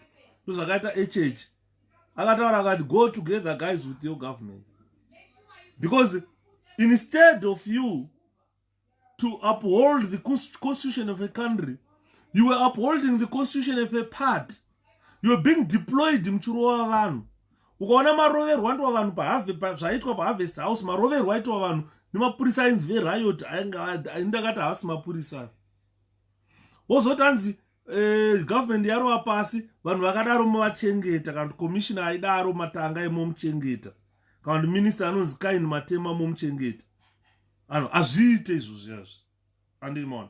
But zvinhu zvisingafanirwa kuve zvichiitika in a democratic country. Your party affiliation should not affect your professionalism if you are working like in the police force, army, prison, and air force. Saka, the function of those institutions are to protect MDC people, are to protect ZANU-PF people, are to protect Zimbabweans. If that protection is not accorded by those institutions. And if they declare allegiance to a political party, it shows that if a rival team wins, then you need to leave. Ndosa amuruna ndakasiya prison. Ndakati nini I better desert ndoenda hangu nozvitsvagira zvekuzviitira mukurarama kwangu. Because I could tell that I don't fit into this system. It is too politicized. Yekuti kana ushinzi hausiwe zanu, that's the end of you. Kana renga upfeke. Ndakatraina vana inini vana. Kune mwana wangu ndakatraina ari kuprison. Ndofunga atove deputy commissioner zvinokutaura kuti kuita. Ainzi school. I wasn't jealous of her rising up. Because that was the time. Yekuti vana vasimuke in rank. Andoona. Ukaona mwana wakasikwa wakatraina achisimuka wakakumusalutira chef makadi. Dzingwa aitoramba school kuti say Yuda. Makutosaruta wana school hayo musadaro kana musadaro tayo iprotocol ndezvebasa mwanangu. Ndati pese pandasangana naye ndikati madam good morning. I need akana. Don't ayo ndezvebasa iprotocol. Iprotocol. You can't run away from that. Andimona vakawanda. Ndaona mafana wenza wana chigogo vatakatraina. Very nice young man, very nice young man. Ndatikasangana naye makadi chef. Dzungwa yozondibata roka say Yuda mudaroka not ai wakaba munini. Iprotocol ndezvebasa izvo. Rengi dzawakapfeka unozvipa iwewe. Ukatopromotwa for certain reasons that I don't know. Ini hana kupromotwa for certain reasons that I know. Andoona. Saka I have to salute you. Those vakawanda wapana wangu. Vandakatraina nanda akusaruta. Ndikasvika makadi chef. Kana une problem dzonga waidonzura kuona unzi say Yuda uyai kuno muya kuofisi kwangu uzoenda kuyota say Yuda une problem ye utaura problem yangu yadai unzi alright ndasorova endai kumba. Anditiona saka zvinenge zvine kaadvantage kekuti unenge uchirespect kwawo nemasenior officers aunenge uchitema demo kudai. Andinoona saka nyaya yatiri kutaura panapa inyaya yakanaka. Inyaya yekuti kana uri mupurisa mugajere musoja be professional. Zvakaitwa na HH zvezve ndakazvifarira zvekuratidza kuti pandanga ndiri mujeri, this is the only boy wandakaona aive professional, and this mwana deserves to be promoted because akaratidza professionalism. Haana kundibata seopposition, akandibata semusungwa. Saka he deserves something. Hanzi akangozofonerwa unzi makorokoto wadeputy commission. Zvikanzi what? Zvikanzi wakapfeka mufana nyembe manya unokomishinwa napresident. Something interesting naye. We still zvakadaro ticharamba tichizviona in New Zimbabwe. Ticharamba tichiona iwaya anonzi accolades ekuti munhu akaita chakanaka muservice murecognize. Dziri dzimwe nyika unopuwa medal. Mamedal amunopfeka aya kuZimbabwe aya long service medal ane mari, certain amount that you should be getting every month. Kuti kana une exemplary medal you should be getting more money. Une long service medal, war veteran medal, independence medal. Mamedals ese amunoona akarembera vanhu aya imari dzadzi. You must be paid for those medals. Paunenge uri pabasa uchishanda unokana maceremonials unonga wakadzirova unotocalculate mari yako, unondoziva kuti une mari yakati, unotarisa munhu unoziva kuti uya ane mari yakati nemamedals ake. Because if you deserve a medal, you do deserve a medal, and each medal has got a certain fee yaunopuwa pamusoro, a certain payment yaunoenjoy. Saka ukaona uri musoja mugajere mupurisa wakarembera nemamedal usina chauri kupiwa, please backdate kwa mari yako bhopa wakapuwa medal iyoyo. Anditi maona. Saka what I'm saying are the functions of a government.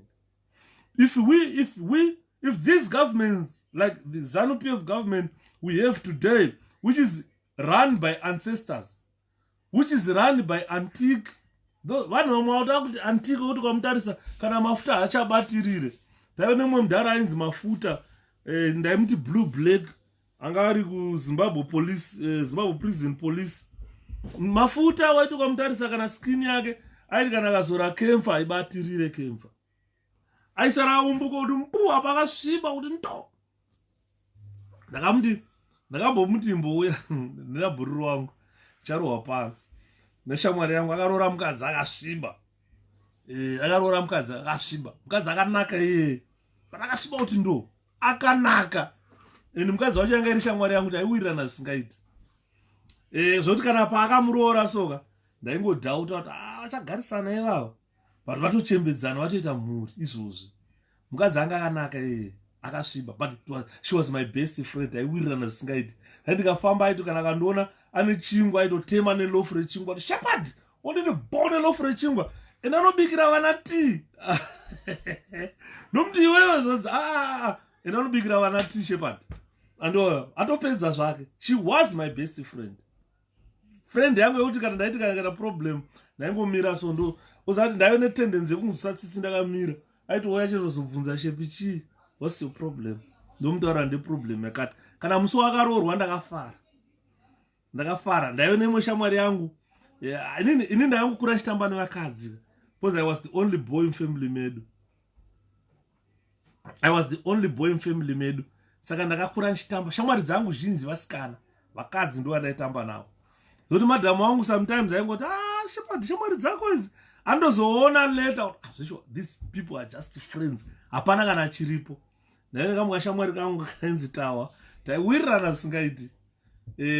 Vamwe hatichatauri. Bozi ndikakwasa vanhu mabasa. Saka you find kuti shamwari dzangu idzodzo kana kumba dzaisvika ndati katakwenda kurenji unoridza pfuti dzaipfura mai Yuda yoti Shepherd uyu tonoseka paibva toenda. Saka you find kuti shamwari yangu iye akazoroorwa nanhasi tinokurukura.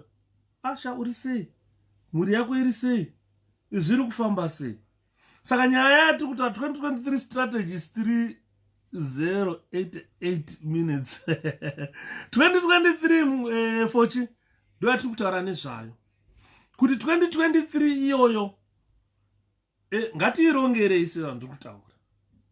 Kana uri kuZimbabwe ukaonekwa usiri paRharare ZANU-PF ndo yakazvipa mukana wokuungana. Yakati kuMDC hamubvumirwi kuungana munofa neCovid. Hanzi kune Covid pandemic. Tiri mulevel 4 lockdown. But tiri kuona marhala ari kuitwa everywhere eZANU-PF. Saka ndiri kuti imimi machinja kana vanhu veMDC, don't confine yourselves mudzimba. Muchiti hanzi aiwa tichazodai. Kuri kuuya hupfu. Uri kuuya uchidistributwa neZANU-PF. ZANU-PF ipolitical party isina mari. Mari yairi kushandisa state funds. Mari idzodzo imari dzenyu imimi dzamunofana kupiwa as unemployment benefit. You guys must be earning every month that money. But government haisi kukupai mari. Varutora mari iyo votenga zvinhu zvavanenge vachiti vari kuya kumacampaigns vachikambenesa food, vachikambenesa hembe dzemusangano. Torai zvinhu izvozvo ndezvenyu. Because that is your money, the money you are supposed to be earning every month. Because if you are not employed, the government is entitled to look after you. You at least get something every month for upkeep. Hakuna nyika inozvarwa mwana ongokura kunge mhuka. Unodya huswa here. Ojausha. Kujausha, uri kujausha uri mombe. Pane mudhara aindidherera stere kumwe ngari W2 pa 3 brigade ndakukangana wasara ke mudhara. Aindidherera mudhara iyo.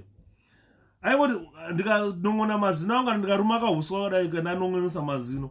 Pese paandiona chete, mkajerewe cha. Ndomira ndomutarisa so ndati mudhara nchamurwa chete. Uri kujausha, uri mombe ere mudhara. Uri kujausha. Adidi mon. Saka strategy yoyo must work for you. Takamboishandisa strategy. Endai mupiwe nezvenyu, imari dzenyu. Kana mukapfeka matisheze ZANU-PF, we don't care. Musi wekuvhota ndiwo unoziva kwari kuenda unovhotera.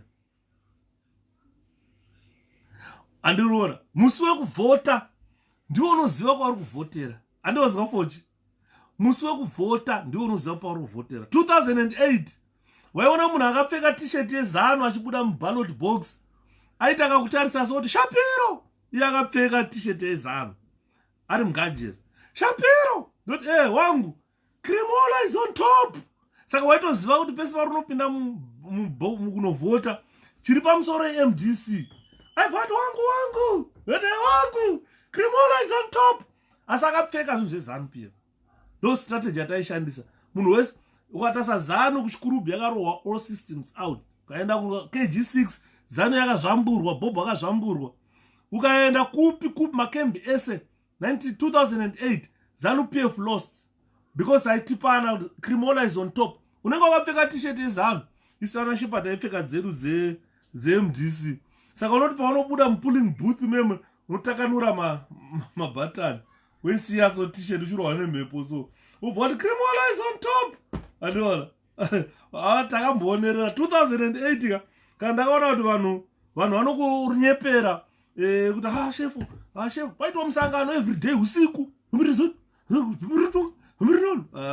ati pamberi nechingoputsengi isaichiona idoana Shepherd tiri kukandini vecho ana gudo wekurohwa nemosquito wagara pasi pemiti inonzi zvimiti zvekuchikurubi zvezve wagara uchirohwa nemosquito viriri kutonga makomrades azodai ndikati putu yewo musoro kunovhota comrade wenomutaura kuti handakuenda kashasha Krimola unongoiziva ndo yarimwe unovhotera. So iyoyo ma-ancestors must go. ZANU-PF must be defeated. Anditi muri kuona haina chairi kuita ZANU, haina kana chairi kuita. Ndikada kubvunza kuti vanhu vese vamonzwa kuti ZANU wewe chii chavakaitirwa nayo isipo yelangeni 2 kg yeshuga 2 liters mafuta zvatopera. Munhu akutonotengesa life yake nekuti wapuwa unomirira next 5 years kuti uzopiwa futi. Andimona saka hazvishande vakomana ausenyepere vanhu. Pane munhu anovhota kosi taenda takapfeka one nice TV taenda takapfeka ndaisa t-shirt yeMDC mukati ndoisa shirt yangu pamusoro. That was our strategy. Ndozvanga strategy yedu. Kana akubuda imomo mupulling booth anovhura shirt kudai. Vamwe taenda novhota tiri muuniform wotovhura shirt yako kudai vanhu vachiona Krimola kuti Krimola is on top. Ndozvataita tiri kukuudza zvatakaita 2008 iworamba mujeri taenda takapfeka matishets eMDC mukati tiri kukuudza iworamba. Mabhanditi akazoti ZANU akazototaura manje takuenda kutrial zvikanzi officer ningi vese vakapfeka matishets eMDC mukati. Iworamba tichikuudza Steve iworamba tokudza strategy yataishandisa iwo jamuko razviite taita zvinhu zvekuti unofunga nazviite ndozvataita isusu vana Shapiro. That's good strategy vanhu ndozvatiri kutaura. T-shirts dzeZANU torai mupfeke. Ndave nabhururu wangu mukembi waiti ukaenda wada kadhi reZANU-PF aikutengesera aikutengesera bhururu. Musi wekuvhota anoashikutaura Shapiro MDC yangaiti pakati ndopa ndaisa usazonditaure tokutaura ichiko wakomana tatovhota isusu biti ratowina ratove member of parliament. Tairowa ZANU-PF yairohwa 19,000 iyo yowana 1,500 natendai biti.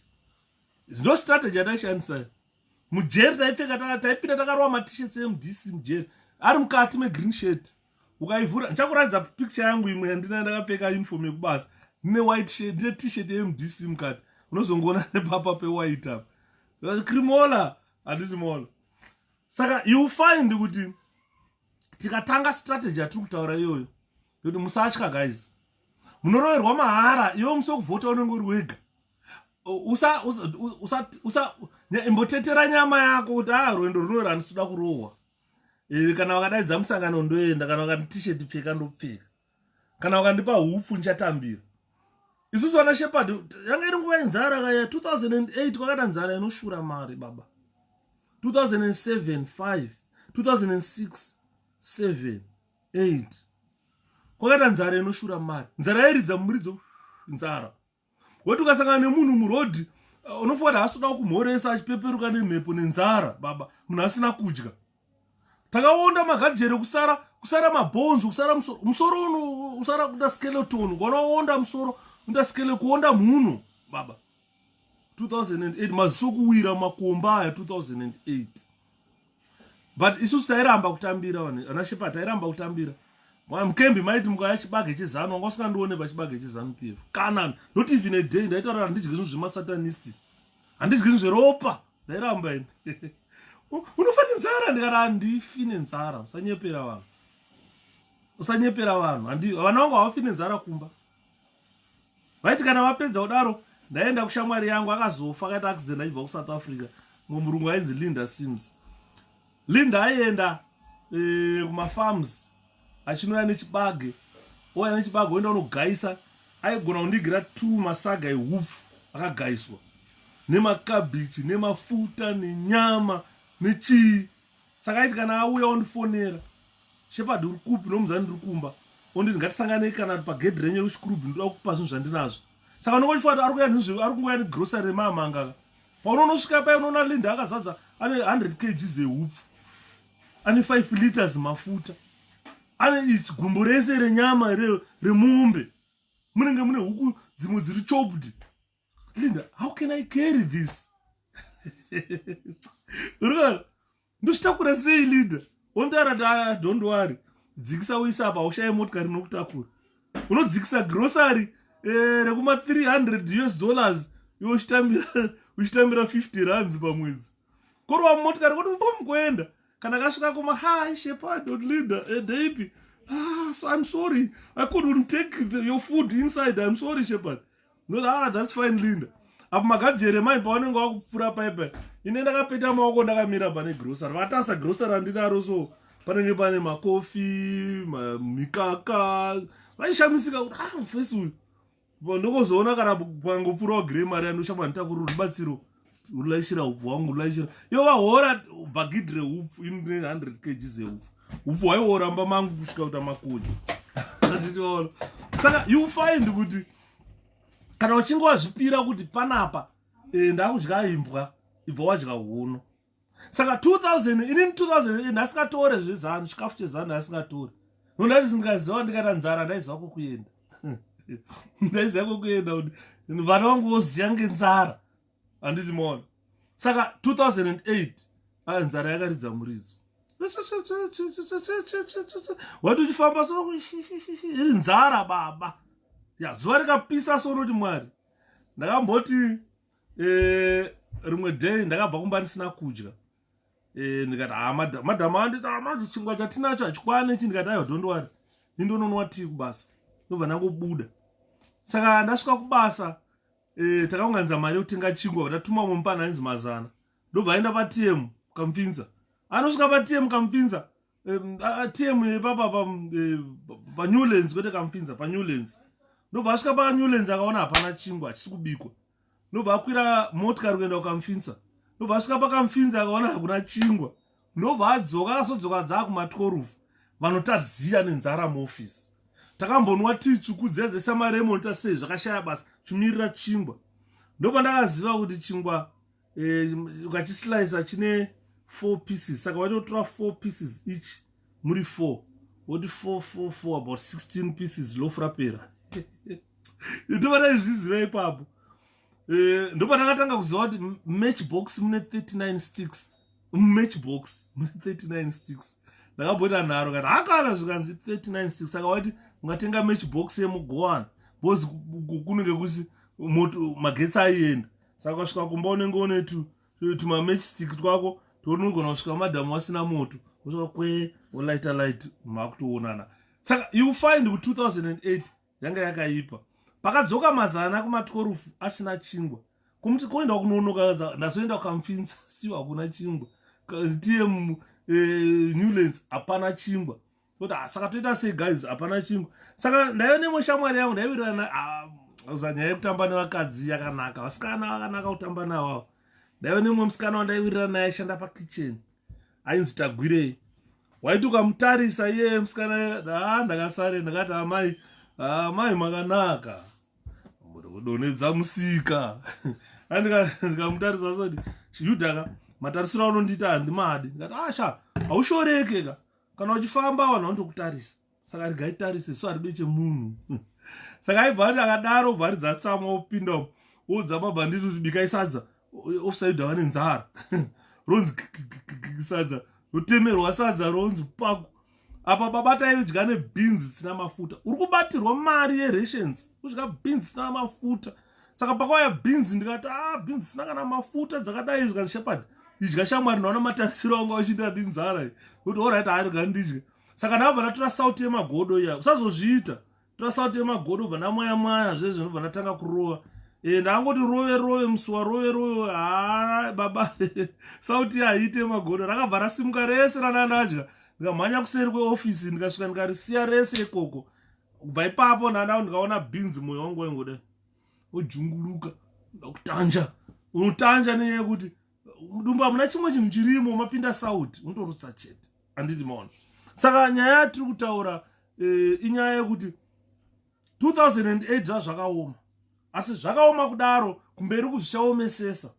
Kana tarega kubvisa ZANU-PF 2023 zvichaomesesa. So the issue yatiri kutaura panapa ma-elections a2023 ZANU-PF yakatanga kukambena musi wayakaita sei, musi wayakanzi wayakazvideclare kuti yawina vaba ma-elections. Saka vaba ma-elections, these are grown up people, we expect not to steal, these are thieves andimona. Saka kana vachinge vakura kudaro takutarisa kuti kana vafa vachaita midzimu yakanaka, kuita ma-spiritual mediums akanaka, kana vafa kuita ma-spirits akanaka kuti vanodzokawo kuvanhu vachikonekta nevanhu.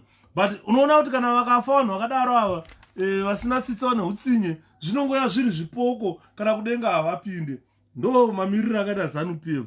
Saka zvatakutaura ndezvekuti let's have a strategy pano yekumeka sure kuti kana ukanzi uya kumusangano enda, ukanzi uya kwaita hwawa mahara enda unonwa, ukanzi uya uone zviri kuitika pano enda, kana pakanzi pari kuorwa hupfu ndehwako tora enda unofidha vana vako, kana ukanzi shuga tora, ukapuhwa cheelangeni checho nonogesawo mahovhorosi tora usasiya.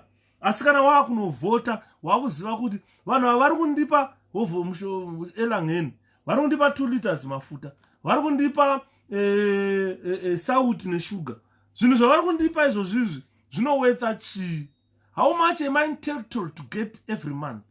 Because you are entitled to unemployment benefit from the government and the monies are there. These are the monies that they are buying these things for campaigning. So tell them that you don't need those handouts, you need your money. It's your money, you must demand it.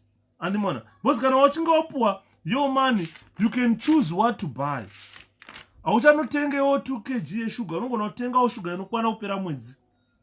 Andimona. Saka let's have the goals of life. Dzekuziva kuti unoda upenyu iwewe, une vana vanoda kuenda kuzvikoro.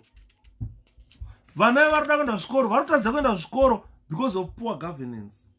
ZANU-PF yakataura kati 2018, pa 2018 yakati 2019 free education for all, 2019 cheaper basic commodities, 29 vaitaura vachiti kana tichinge tahwina tiri kuzoita sei, tiri kuzokuitirai zvakati.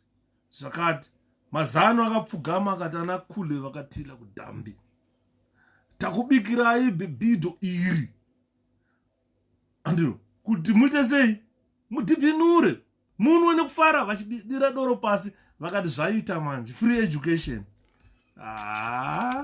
Nanhasi tiri kungoimbirwa free education, tiri kungoimbirwa cheap commodities. Takaimbirwa imwe yekunzi RTGS is 1:1 ne-US dollar. Zvinezvi RTGS ya 200 to 1 US dollar. Vakuru vaiva president wenyika kuti achidzoka kuvana kuzotaurira vana, ndakanyepa paipai ndafurirwa namutuli nc'uwe namangudya kutora dhara rengu rita stupid, dhara rengu kutorisa paTV kuintroduce kutoannounce kuti 1 US dollar is equivalent 1 RTGS. Ndakati mashura andiri kunzwa babava vakatotora musoro wanehanda kuisa paRTGS. Andiri muri kuona. Saka zvinhu zvatiri kutaura izvozvo, let's be wise, ladies and gentlemen. Let's be careful about what we listen. Let's be careful about what we take. Zimbabwe is our country. It needs a good steward, a person who doesn't lie to you, a person who will come to you and say, look, 1 RTGS will never be equal to $1. A person who is given 45 million for a cyclone disaster and goes on to say, my country has got rubbish, it doesn't have money. We got real money from America. And mona kufarira mari hanzi mari chaiyo chaiyo. Imimi kana uriwe ndiwe uri kunovhota, mukuru wenyika yako, president wenyika yako, nhasi wabuda achitaura kuti 1 RTGS is equals to $1. Mangwana odzoka kwaura achi ndapuwa mari chaiyo chaiyo kwete mapepa amunoshandisa munyika munomu. And you continue to go and vote that person. That means you must be mentally examined. You have something really wrong upstairs. And on. Realize there and there that ZANU-PF cannot be the best steward of a country. Because you are told point blank that ndapuwa mari chaiyo chaiyo. Koisiri chaiyo chaiyo ndeipi. Do yauri kushandisa iwewe. Onzi shopu yako yauri kutengesa zvinhu accepta mari isiri chaiyo chaiyo. Zimbabwe is the only country where you can work, get paid money, go buy money to buy food. ZANU-PF will never be a good steward of that country. Where people work in, they take their earnings, go and buy money to come and buy food. Hakuna nyika yakadaro. Hakuna nyika yakadaro. We are just wasting our lives. We are just wasting our resources. Hakuna nyika yakadaro. Hakuna. We have been reduced to paupers, useless people in the country. Ana mkoma Henry makadi mgomo. Hanzi vanhu ngatikure 41 years chi chatakavimbiswa neZANU chakabudirira kuitwa hapana. Dai tose rwendo runo tati dzvamu. Tikunoregister kuvota. Ndopanuri mapapanifa tose dzvamu. Aiwa. Tose dzvamu kuhondo. Aiwa. Vanosara vachingochema. Isu taenda kuhondo. Aiwa. Tose dzvamu. Handei tinovhota. Toregister kuvota tese. Musati because Shepherd are to encourage you register voter asingagare mu Zimbabwe. Inini I can choose not to come back to Zimbabwe. Ndakazodza vanhu veZANU-PF vakati dzoka kuno. Ukadzoka uone zvatinokuita. Ndikateerera balance wewe ZANU. Kwandiri kuno ku UK. Kudzoka kumusha is my choice. Kana ndisikade kudzoka ndofira kuno. Ndakamuti kana ndafira kuno ndichakuradzai makuva ari kuno. Ndikaenda kumakuva izvozvi kune malights ariko. Paguva rona pakaiswa malights akatotongwera. Ndakatoti pamwe mukati memandoisa internet vandokonekta internet.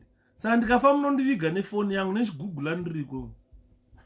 Ndakatoti kuno kune makuva ane internet yekuti ukafa undovigwa nefoni yako panda chipoko chimuka unenge uchigugula uripo uchiverenga kuti vane ZANU vari kuitei. Saka kundiwe ndizovigwa kumusha. It's a choice. Yandenge ndaita. Saka I can choose not to come home. I can choose to die here. And all. If I can choose to come home. It's my choice. ZANU mkoma haina upenyu. Haina upenyu zvachose mkoma Shapiro. Haina. Anditi mona. Zimbabwe is our home. We call Zimbabwe our home. Vanhu veZANU-PF madhara eZANU, they don't call Zimbabwe their home. They call Zimbabwe their burial ground. Isusu we call Zimbabwe home. While ZANU-PF madhara aya mnona, they don't call Zimbabwe their home. They call it a burial place. Because what they do when they want to bank money, they bank in Swiss bank. They don't bank their money in Zimbabwe. If they are sick, they fly from Zimbabwe to go and get treatment in China. Go and to get treatment in Singapore. Mugabe died in Singapore. He only went to a burial ground in Zimbabwe. It's a place where to be buried. Kumadara is on. But when they want to enjoy money, they go to Dubai. They go to Singapore. Ukaenda ku Singapore neku Dubai, vari kunoona zvinzou zveku Singapore, zvinzou zveku Dubai. Kuna zvinzou zvimwe zviri fani zvazvo. but vane nzou dzekutoti vakaronda pachirundu paya unoswera uchidziona. They don't want those ones. They want to go and squander the monies that they paid in Swiss bank vachidya mari variko. Kana vakudzoka kuZimbabwe vakusvika vachitaura kuti hazviite ZANU-PF ibve yobva uri bonga saka kana vachisapota ZANU uri bonga chari bonga unosaronzi bonga harifira kaita kiti bonga hazviiti kana ukati nhonga apa kana uri pinza munomba kuti uri pemo rorwa mazai ese bonga uri bonga ukanasapota ZANU-PF ungandara kuti mukabata vasvite this country, this will never be the government of this country. That's it. Anzi na bobo. Ndakatadza here kuisa munanga kuita vice president wangu. Ndimudonedze nhasi chai. Mangwana muri pafurandi muti mugabe watengeza. Mugabe ngabve. Mabonga. Ndochinozi uri bonga. Ando uri bonga. So ndizati kutaura. Thanks mkomatawa. It's by choice. And Aru Zimbabwe must understand this. Mungaona tiri kuno uchidzidzisana kuti guys go register to vote. We don't benefit anything. If you vote, you guys are going to benefit. Your life change. Not shepherd's life.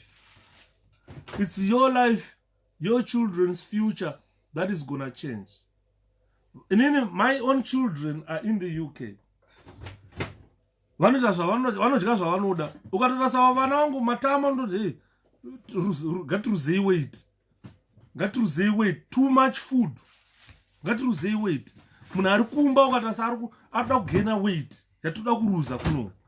Saka tiri kutaura kuti imimi ngatisei government ugene weight.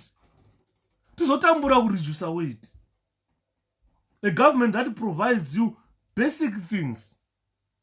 Because the government inokupa mari usingasenze. Because yatadza kucreata mabasa. It makes you enjoy life. And on. Saka tikutaura kuti it's not shepherd's life that I want to change. It's Zimbabweans who are in Zimbabwe. Ndo vane upenyu hunoda kuchinjwa nasi. Masweji ari kuerera. Ndonzwa vanhu muchita kanzuru yatadza. Kanzuru inotadza chii? You are paying rent. You are paying motka dzenyu dziri kupeya kufamba muroad. Mari yacho iri kuendepi? Iri kudyiwa neZANU-PF. Pamusoro pemakanzuru, makanzuru aya haasi ma-executive mayors. Ekuti vanoisa budget ravo, they decide what to do with the money. They are not executive mayors. They have to be approved by the minister. Makanzwa Jacob Mafoma achiti mayor kana uchida matissue, the minister will approve kuti takutenga matissue amayor. Andiri muri kuona. Saka that means what controls councils are ZANU-PF government. The good parties vanhu vekuZimbabwe makaramba makasungirira mukataura kuti we need check and balance. Saka we put ma councillors nemamayors e-opposition imi michitonga imuri kumusoro mazano. Andiri muri kuona. Kuba kwavo kuchiresist. Saka it's not a normal country where sewage just flow everywhere. Muharare muri kunzi hamuna mweya wakanaka wakufema. It's full of matuzi. Unofamba wabata mhuno. Now vanhu vakutovhara kumuromo zviri nani usanzwe smell yesewage. Smell yesewage inorwadza. Ndakazoseka ndichitaura nemumwe munhu ndikati unoziva here kuti smell yaunosmela iyaya yatechiti matuzi kuti rinenge ritori gasi irori yaya rokuti ukarikepcha unotobika naro. Igasi irori yaya raunenge uchizinzwa richinhuhwa riya. Anditi maona. Saka zvinhu zvakawanda zvatataura panapa zvekuti Zimbabwe must carefully consider what I have said here.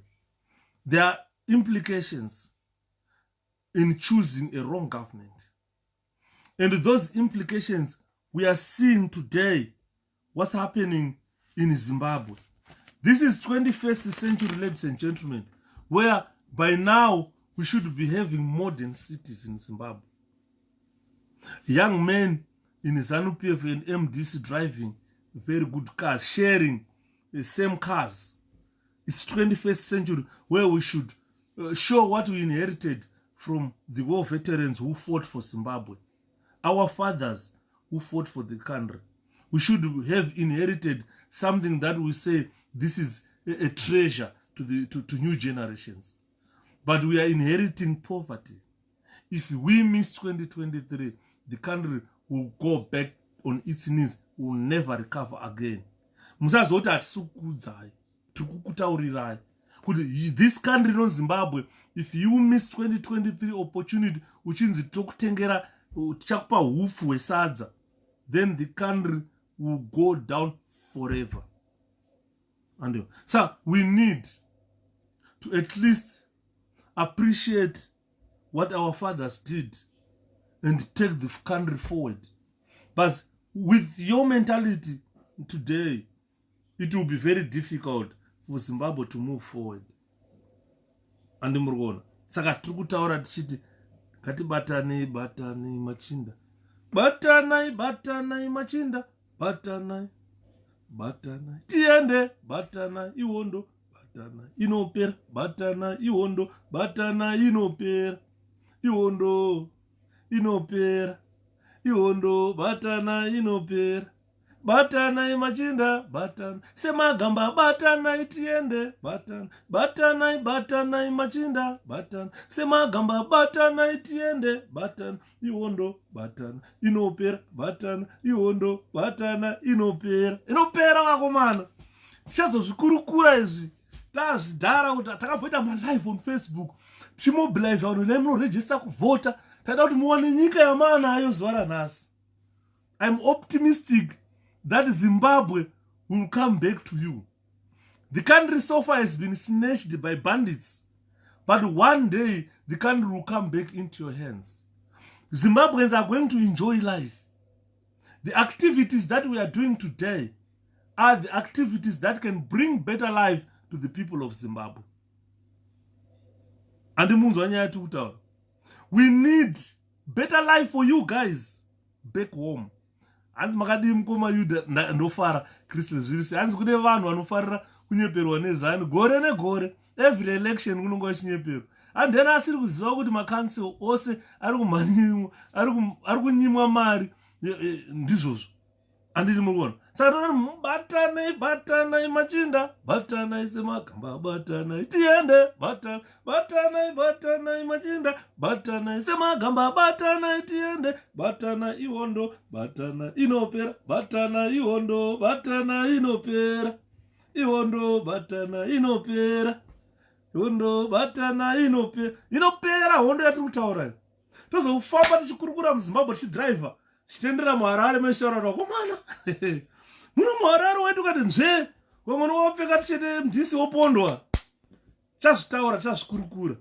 Tichienda kunana Mount Darwin kwatasikabvumirwa kusvika. It was a no-go area. Mai mujuru vaitaura akusvikwe nemunhu weMDC Mount Darwin. Mukabvunza mukoma 𝗺𝗺 has got better account of what he saw in Mount Darwin. One of the bravest sons of this country. Mukabvunza vana Sanderson Makomba nhamo dzavaiona kunana Bwera vachimhanya unokambenera mudhara changirai. Vakomana vakaponderwa, vanhu vakatarisa kudai. Vana Sanderson Makomba vakapona nepaburi retsono, vakatiza vakomana vakwira makomo vachitiza. Dzichasvika nguva tichanozodhiraivha kwese kwenge tichitaura kuti panapa ndopakafira vana Chiminya pano. Andiri muri kunzwa. Wobva hapo todzika kuti vana benyama nanhasi asati awanikwa akadisappear. Tichafamba tichitarisa kwese, migodhi tichaifukura. Kana mune vanhu tichafukunura, tichatora, tichaona kuti ndava nani vakakandwa imomo. Isusu vana Yudha tichingopa forensic expertise kuti tai DNA pane uyu, torai mazino tione zvakafamba sei. Tarisai tione kuti ane mainjuries akaita sei body. What are the causes of those injuries? Munhu yaane makore mangana afa. Takuita vana carbon dating tichicalculate kuti munhu anogona kuva akaurawa 1980, saka body ndiye gukura hundi. Uye anogona kuva akaurawa kuma 2000 according to carbon dating. Takuita forensic tichiclassify kuti tione kuti vakapondwa tanhonga zvitunha, vakapondwa nguva dzehondo ndevapi, vakapondwa gukura hundi ndevapi, vakapondwa kuma 1980 kuno ndevapi. Tichiona kuti uyu ndiye, we can still identify pachasvika kuti 2023 takutora nyika, we can still identify, all those bodies can still be identified kuti uyu ndini nguyu.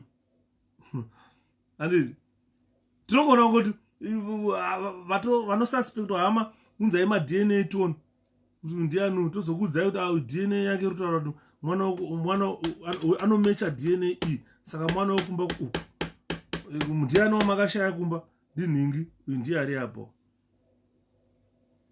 Andimona asi makombi drivers vari kukwevewa simba kushandiswa mahara, zvinhu zvinorwadza. Kombi yacho ndeyako yawakazvitengera, unoswera ichidita, unoza motikari, pane pandomboti ndine Mercedes E-Class yanayo panzama, oza ndikapinda kana motorway ndikairova kusvika ma120, oza Mercedes inonyarara kuti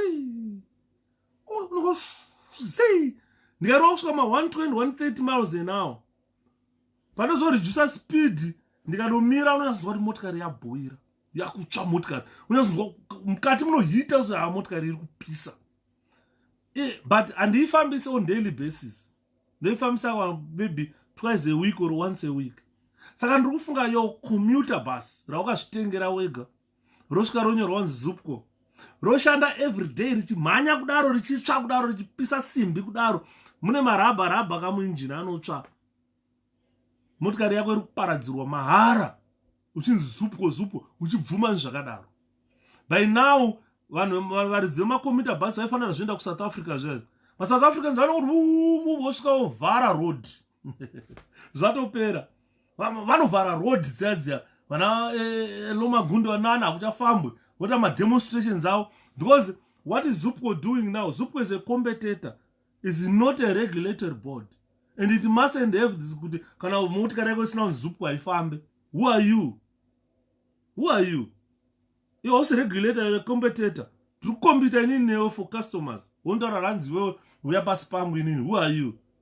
Andimona. Because Tagwirei ndiye atenga mabhazi. Business partner ya president. Wananyapera ofira majeri vano. Mofira majeri sure. Andimona. So we need changes in our country, ladies and gentlemen. We need things to change in Zimbabwe. Saka mwana nachitaura hangu, ndachitaura sekujoka pandotaura chokwadi. Kuti vanhu vari kuZimbabwe don't worry about people in diaspora. Unonzwa mapenzi ari kuZimbabwe achidzokai kuno kuti sunungure nyika pamwe chete. Patanga tiripo tichiti handei tisunungure nyika mairamba. Andimona. Saka isusu takupai ma-decisions. Because taona zvakawanda guys. The life is yours. Isusu kudzoka kumba is by choice. Andimona. Hanzi madhokta hazvishamise mberi uko, dzimba dziri kutaurwa dzichavachemedza, 𝗺𝗵𝗵 haina chemahara. Obvious vandorira chete, vanotorira madhoctors. Isusu tiri kuti don't give them houses. Ndozvandakataura kuti the doctor doesn't need a flat. Doctor needs 60,000 pounds a year, 80,000 US dollars a year. Anobvisa iye 40,000 pa 80,000, not half of his salary. Onotenga stand, otanga kuvaka imba yake this year. Next year upedzesa, anovaka imba yakanaka yaanoda, akada mansion, akada chi. Don't tell the doctor to go and live in a flat. Give him money to go and build a house of his choice. Andimona. There is totally nothing wrong to pay your doctor handsomely.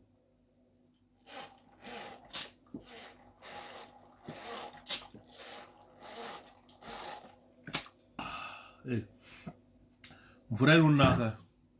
Andimona. Saka pay our doctors handsomely so that they can build houses of their choice. Aungati oshaunganzi uri doctor warudziwa kuti kana imboendai kukaroi kwa pamba pa Dr. Kushwa. Ainzi Dr. Kushwa. Ane mupano wanaitaura musuno uri mupano umaraini kwangu. Mumboenda munoona imba yakavaka. Mansion. Dr. Kushwa. No, ukasvika apa haubvunze kuti pamba pa Dr. Kushwa ndepapo, ndokupaona apa ndo pamba pa Dr. Kushwa. Anditi manzwa. Saka doctors pay them enough money so that they build their own houses or houses of their choice. You don't need to build flats mode, whether you like it or not. Kutina doctor unge mombe nuvarira mudanga. Wakomana. Yo madoctors hedu kuZimbabwe. Chinhu chakanzi vanhu vakaunza nyaya dzema-ethics vakaipa stere. Unoziva kuti vana Chiwenga vaiva ndokungo-operata mwoyo waona. Vana Chiwenga nakonstantini Chiwenga. Ukaona arwara munongo-operata mwoyo. Diagnosis mune chirwere chemwoyo chefu. Endai kutheatre. Mapedzana eChiwenga. Hey, sure madoctors sure. Diagnose vana Chiwenga zvirwere ava. Zveshuwa unozati ukaverenga nyaya dzimwe dzatoverenga dzimado unobviswa itsvo nadhokta itsvo isingarwadzi isinei nechekuita neurwere hwako utonyorwa unzi Chiwenga agone kuverenga utonyorwa unobviswa itsvo. Endai kurussia unoparitiwa brain usingarwari brain hatiti maona. Saka you find kuti vana chiremba muZimbabwe vane mwoyo munyoro stere. Vane mwoyo munyoro. Uchingoenda unobva wanza zino rako iri ndorita kuti soro rako rirwadze. Saka takubvisa ziso nezino racho kuti urarame upenyu hwakanaka. Unenge wadai mani. Asi hapana chiri kukuwadza ipapo. Ndozvinoita madoctors. Munotemwa nemusoro muda kuoparetwa woblangata. Pane kanhu kari katsinga kanamira ipapo kari kukuwadzai. Kuti unobviswa. Unovhurwa woblangata. Ofa uri mboko iko vumana andimona nyaya dzati kutaura. Saka nyaya yati kutaura pano ndeyekuti madoctors edu vanhu vari professional. They've been doing their jobs professionally. Dai vari vanhu vane utsinye vanhu vachioparetwa zvandiri kutaura. But vanhu vakanaka. But pazopashata manje kuti pane vanhu vakaita sana Chiwenga vantu vakaona madoctors they are calling them traitors. People who should vanofanira kungotenerwa matanga vachinzi marebharas andimona. Saka izvozvo ngazvipere.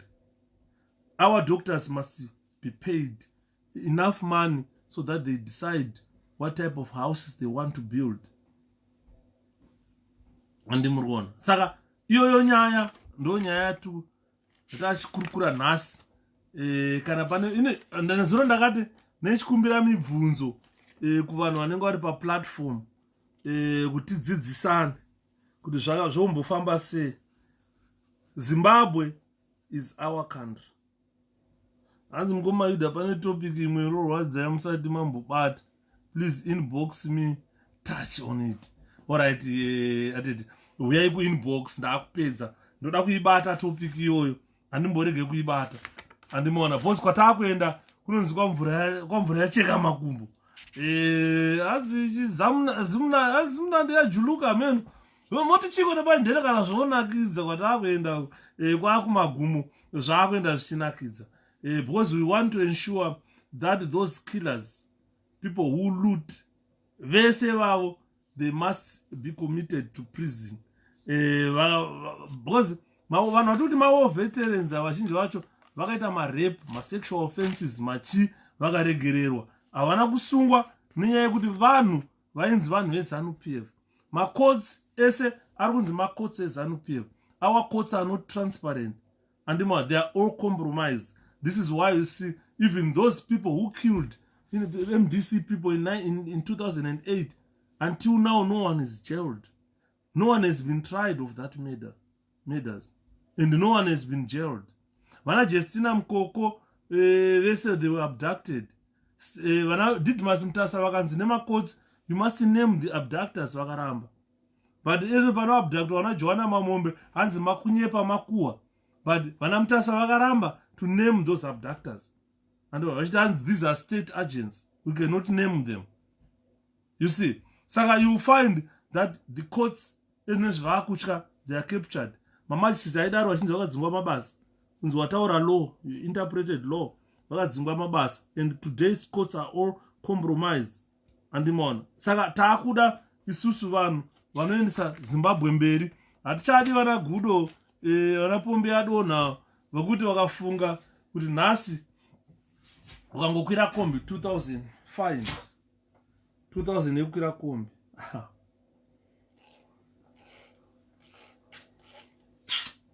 chii chinomboitika ukarwara covid paunopora unongoda kunwa mvura nyota yacho haipere ameno zvinhu zvinenge zvichiitika andiri maona.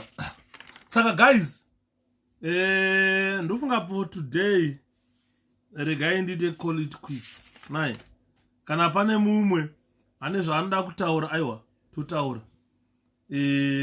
Madumwa ezano anakazembe kazembe madumwa aya ezano aya anakazembe andimona. Saka ngatitaurei zvakawanda tisataziva tingonzwa kuti mudhara kaini matema anenge akanamwa necovid here kana kuti anenge arova pasi. Saka tichongomirira vane news dzavo kaini matema tipewo because anenge amusikana kanako kari kusiya ka 26 kai nare kanonzi kanare kamwana kai kunenge kwadonha yusa kawo andimona kusazoenda anati anonzaniuya mukomana Timothy murume wa anonzani zita chake azi Timothy aniko watakaona uya pavidhiyo yaya anonzi Timothy ani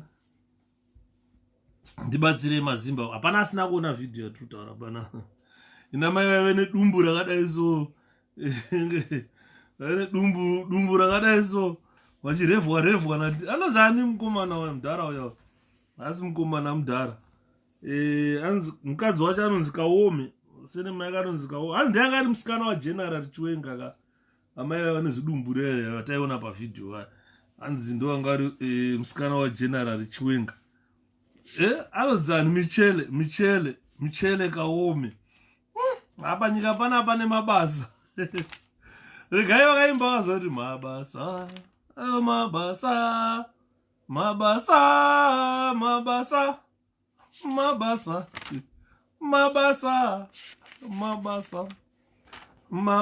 nyika ine ine mabasa wakomana ine mabasa. Evil things happening in this world but chinozorwadza nechoti vakadzi they are the ones who suffer most and because video yaya paunenge uri ndiwe mudzimai ndiwe kani mudzimai wangu ndiwe kani watora moyo wangu musi unoenda kubasa ndiwe chete watora moyo wangu ndiwe kani mudzimai wangu ndiwe kani watora moyo wangu zvakaoma wakomana. Saka ndo nyaya yacho iripo hanzi nemwe munhu haungaende Shepero ndo meseji anachiverengapo hanzi haungaende usina kutaura nyaya yakupe namunzora kuti zvakamira sei. Ndofunga every time ndinoya live on Facebook ndogara ndichikutaurirai kuti kupe namunzora those are greedy bastards. Ndofunga I always tell you those are greedy bastards. Aya mahure emari mudzanyadza ndikutaura mahure emari pangoita kana sendi chete panomhanya munzora panomhanya kupe. ZANU-PF really understand it cannot stand a chance against MDC. ZANU-PF cannot stand a chance against President Nelson Chamisa. As I've said earlier or last time, Zimbabwe, as we stand today, amuna candidate inodya President Nelson Chamisa. Amuna. Mark my words. In Zimbabwe today, there is no presidential candidate that can beat Chamisa. Akuna. Kana mukavatora vese mukavaunganidza vaite wani vese moti sana Chamisa hapana anomudya. Andiri manzwa. Saka those greedy bastards they think they can destroy vachamisa or destroy MDC. Ameno kuti why vanhu MDC vasiri kuenda kukoti. It's a very simple thing. MDC executive inoshanda for 5 years. The current executive iripo haina vanhu vakaielect. Handi muri kuona. Saka now yakutoita 2 terms 10 years ichinzi MDC executive. Kana iriyo MDCT yamunotaura, someone saying must challenge that in court. We need an elective Congress right now. So if we do an elective Congress, ikoko toenda ikoko, because ndokuri kushandiswa kwauri kushandisa zita ramudhara tsvangirai. Saka tinongoenda ikoko tovataura kuti elective Congress munhu wese MDC is going to take part. Zvatopera towachisa mabonga. Mabonga otorova pasi. Handiti maona nyaya yati kutaura panapa. Saka inyaya inoda kugadziriswa. Because one way or the other, we need to reclaim our head office. MDC National Head Office. Yeah, we must claim it back. And it's easy for us to get it. Ndakaona ana 𝗭𝗵𝘂 vachimhanya vaida kutaura zvavasingazive. Handiti maona. Zvinhu izvi zvatiri kutaura panapa.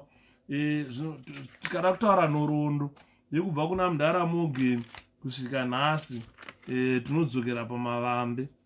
Handiti maona. Kazonzwa mweya chaiwo Mwari uchimba kumasoro. Ndichimire pamavambo.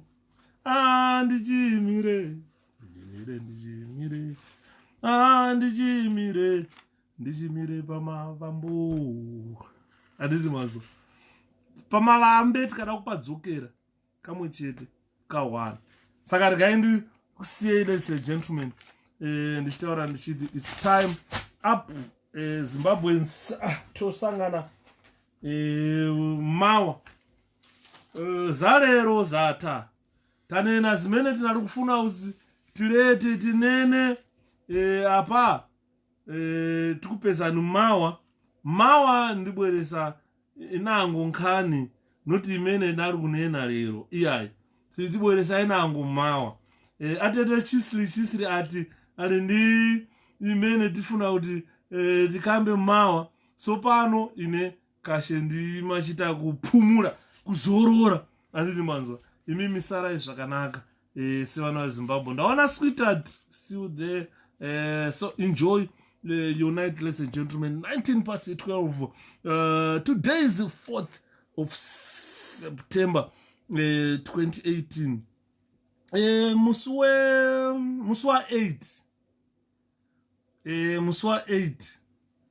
8 September ndo musi wakashaya amai vangu. That's the day I lost my mom. 8 September, it was on a Sunday. 8 September 2002 ndo pakashayika moms wangu. Saka musi wa 8 September I'll be in a different mood. It is a big day for me, a day that I'll be commemorating my late mother, Flora. I know wherever she is today, she's happy with the shepherd. Mwana wangu akugona kuzvichengeta, bosi ndaichengetwa namai. Saka ndakumukoma mukuru, ndane mhuri yangu, ndakugona kuzvichengeta. Saka musi wa 8 September, I'll be in a different mood. I'll be talking about my mom. How good a mom is. How good my mom was. Ndoda kudzidzisa vanhu about mothers. I want to teach people about mothers. Kuti kana ona amai vanoroya, vakakusiya ukakura kusvika pandasvika panapa uchiti mai vangu vanoroya, think twice. Kana uchiti mai vako muroyi, think twice. Kana ona mai vausingatauririsani navo kuti mai vangu neni hatitaudzani takakonana, amai vangu imbwa, kuna vanhu vanoti amai vangu imbwa yemunhu. Imbofunga kaviri katatu. Mai vako vakakubereka, mai vakakubereka kuti uone zuva nenyika, rudo rwavo rukuru, denga mambo ndoenda. Unofunga kaviri katatu. Zvandichakutaurirai musi wa 8 September, ndati mufunge kaviri katatu. kana wanga uchiti hautaure namai vako, imbofunga kaviri katatu. Nekuti ndakagara panapa ndikapinda mushopu ndikaona boots dzechikadzi dzakanaka nemadress, vaipfeka madress emaruva ruva, ndikamatarisa madress ari mumashopu akanaka, quality, high quality dresses neboots. Mukadzi wangu anosa kuzonditi iwe handiwe, nenangoramba nakamira so ndichiita kunge ndiri kuvaona, so wakapfeka boots idzodzo, wakapfeka dress ro. Saka ndozobvapo ndikapinda mumotikari ndenda mune imwe mudhu kana nemusodzi inenge yakubuda. Ndobva ndafunga pane song yandoridza Stereki musi wa8 September wega wega, yakaridzwa naDr. Thomas Mapfumo. Pane song iyoyo, song handiri kupotsa kuiridza every September 8 kuiridza. Anzi amai vangu vakaendepo, amai vangu, amai muripiko, amai vangu varipiko, amai varipiko. Hanzvadzi yangu ndiudzewo kwakaenda amai, mukoma wangu ndiudzewo kwakaenda baba, amai vangu varipiko, amai varipiko. 8 September ndopa song iyoyo ndoswera ndichiiridza. Hanzvadzi ndiudzewo kwakaenda amai, mukoma baba vakaendepi, andiona. Saka isong inondibata zvisika zhinji every 8 September kana ndorangarira magamba. Handizoimbi kumberi kwekuti zanu nokuti kana ndarangarira musi wandisiya gamba, mwana wenyu amai amire panguva yakaoma, handikanganwe komuredi. Handikanganwe mai. Saka ndingokupai kahindi kekuti musi wa8 September dzimwe nguva ndikatadza kuya live on Facebook, ndomwe akaona ndichivhura kunyange iri album, chingochema chitarisa amai, chitarisa amai, chitarisa amai. Panyaya yamai apo ndofarira angu. Thank you Nkomaida, thank you so much. Mai chinhu chinokosha. Kana uchiti hautaure namai vako, ndakatadzirana namai vangu, mai vangu vanoroya, mai vangu vanda zvakati, mai vangu vanda sei. Uya musi wa8 September unzwe chinonzi mai iwe. Unzwe chinonzi mai. I'm going to talk about my struggles andakasangana namai vangu now. Anditiona. Saka musi wa8 September mai. Mai. Nanhaso ukataura shoko roti mai unenge wachadaira shapa. Hai uchembereka. Regai ndiende zvangu. Ngationane mangwana guys. We've got a different topic. Thank you so much. Good night.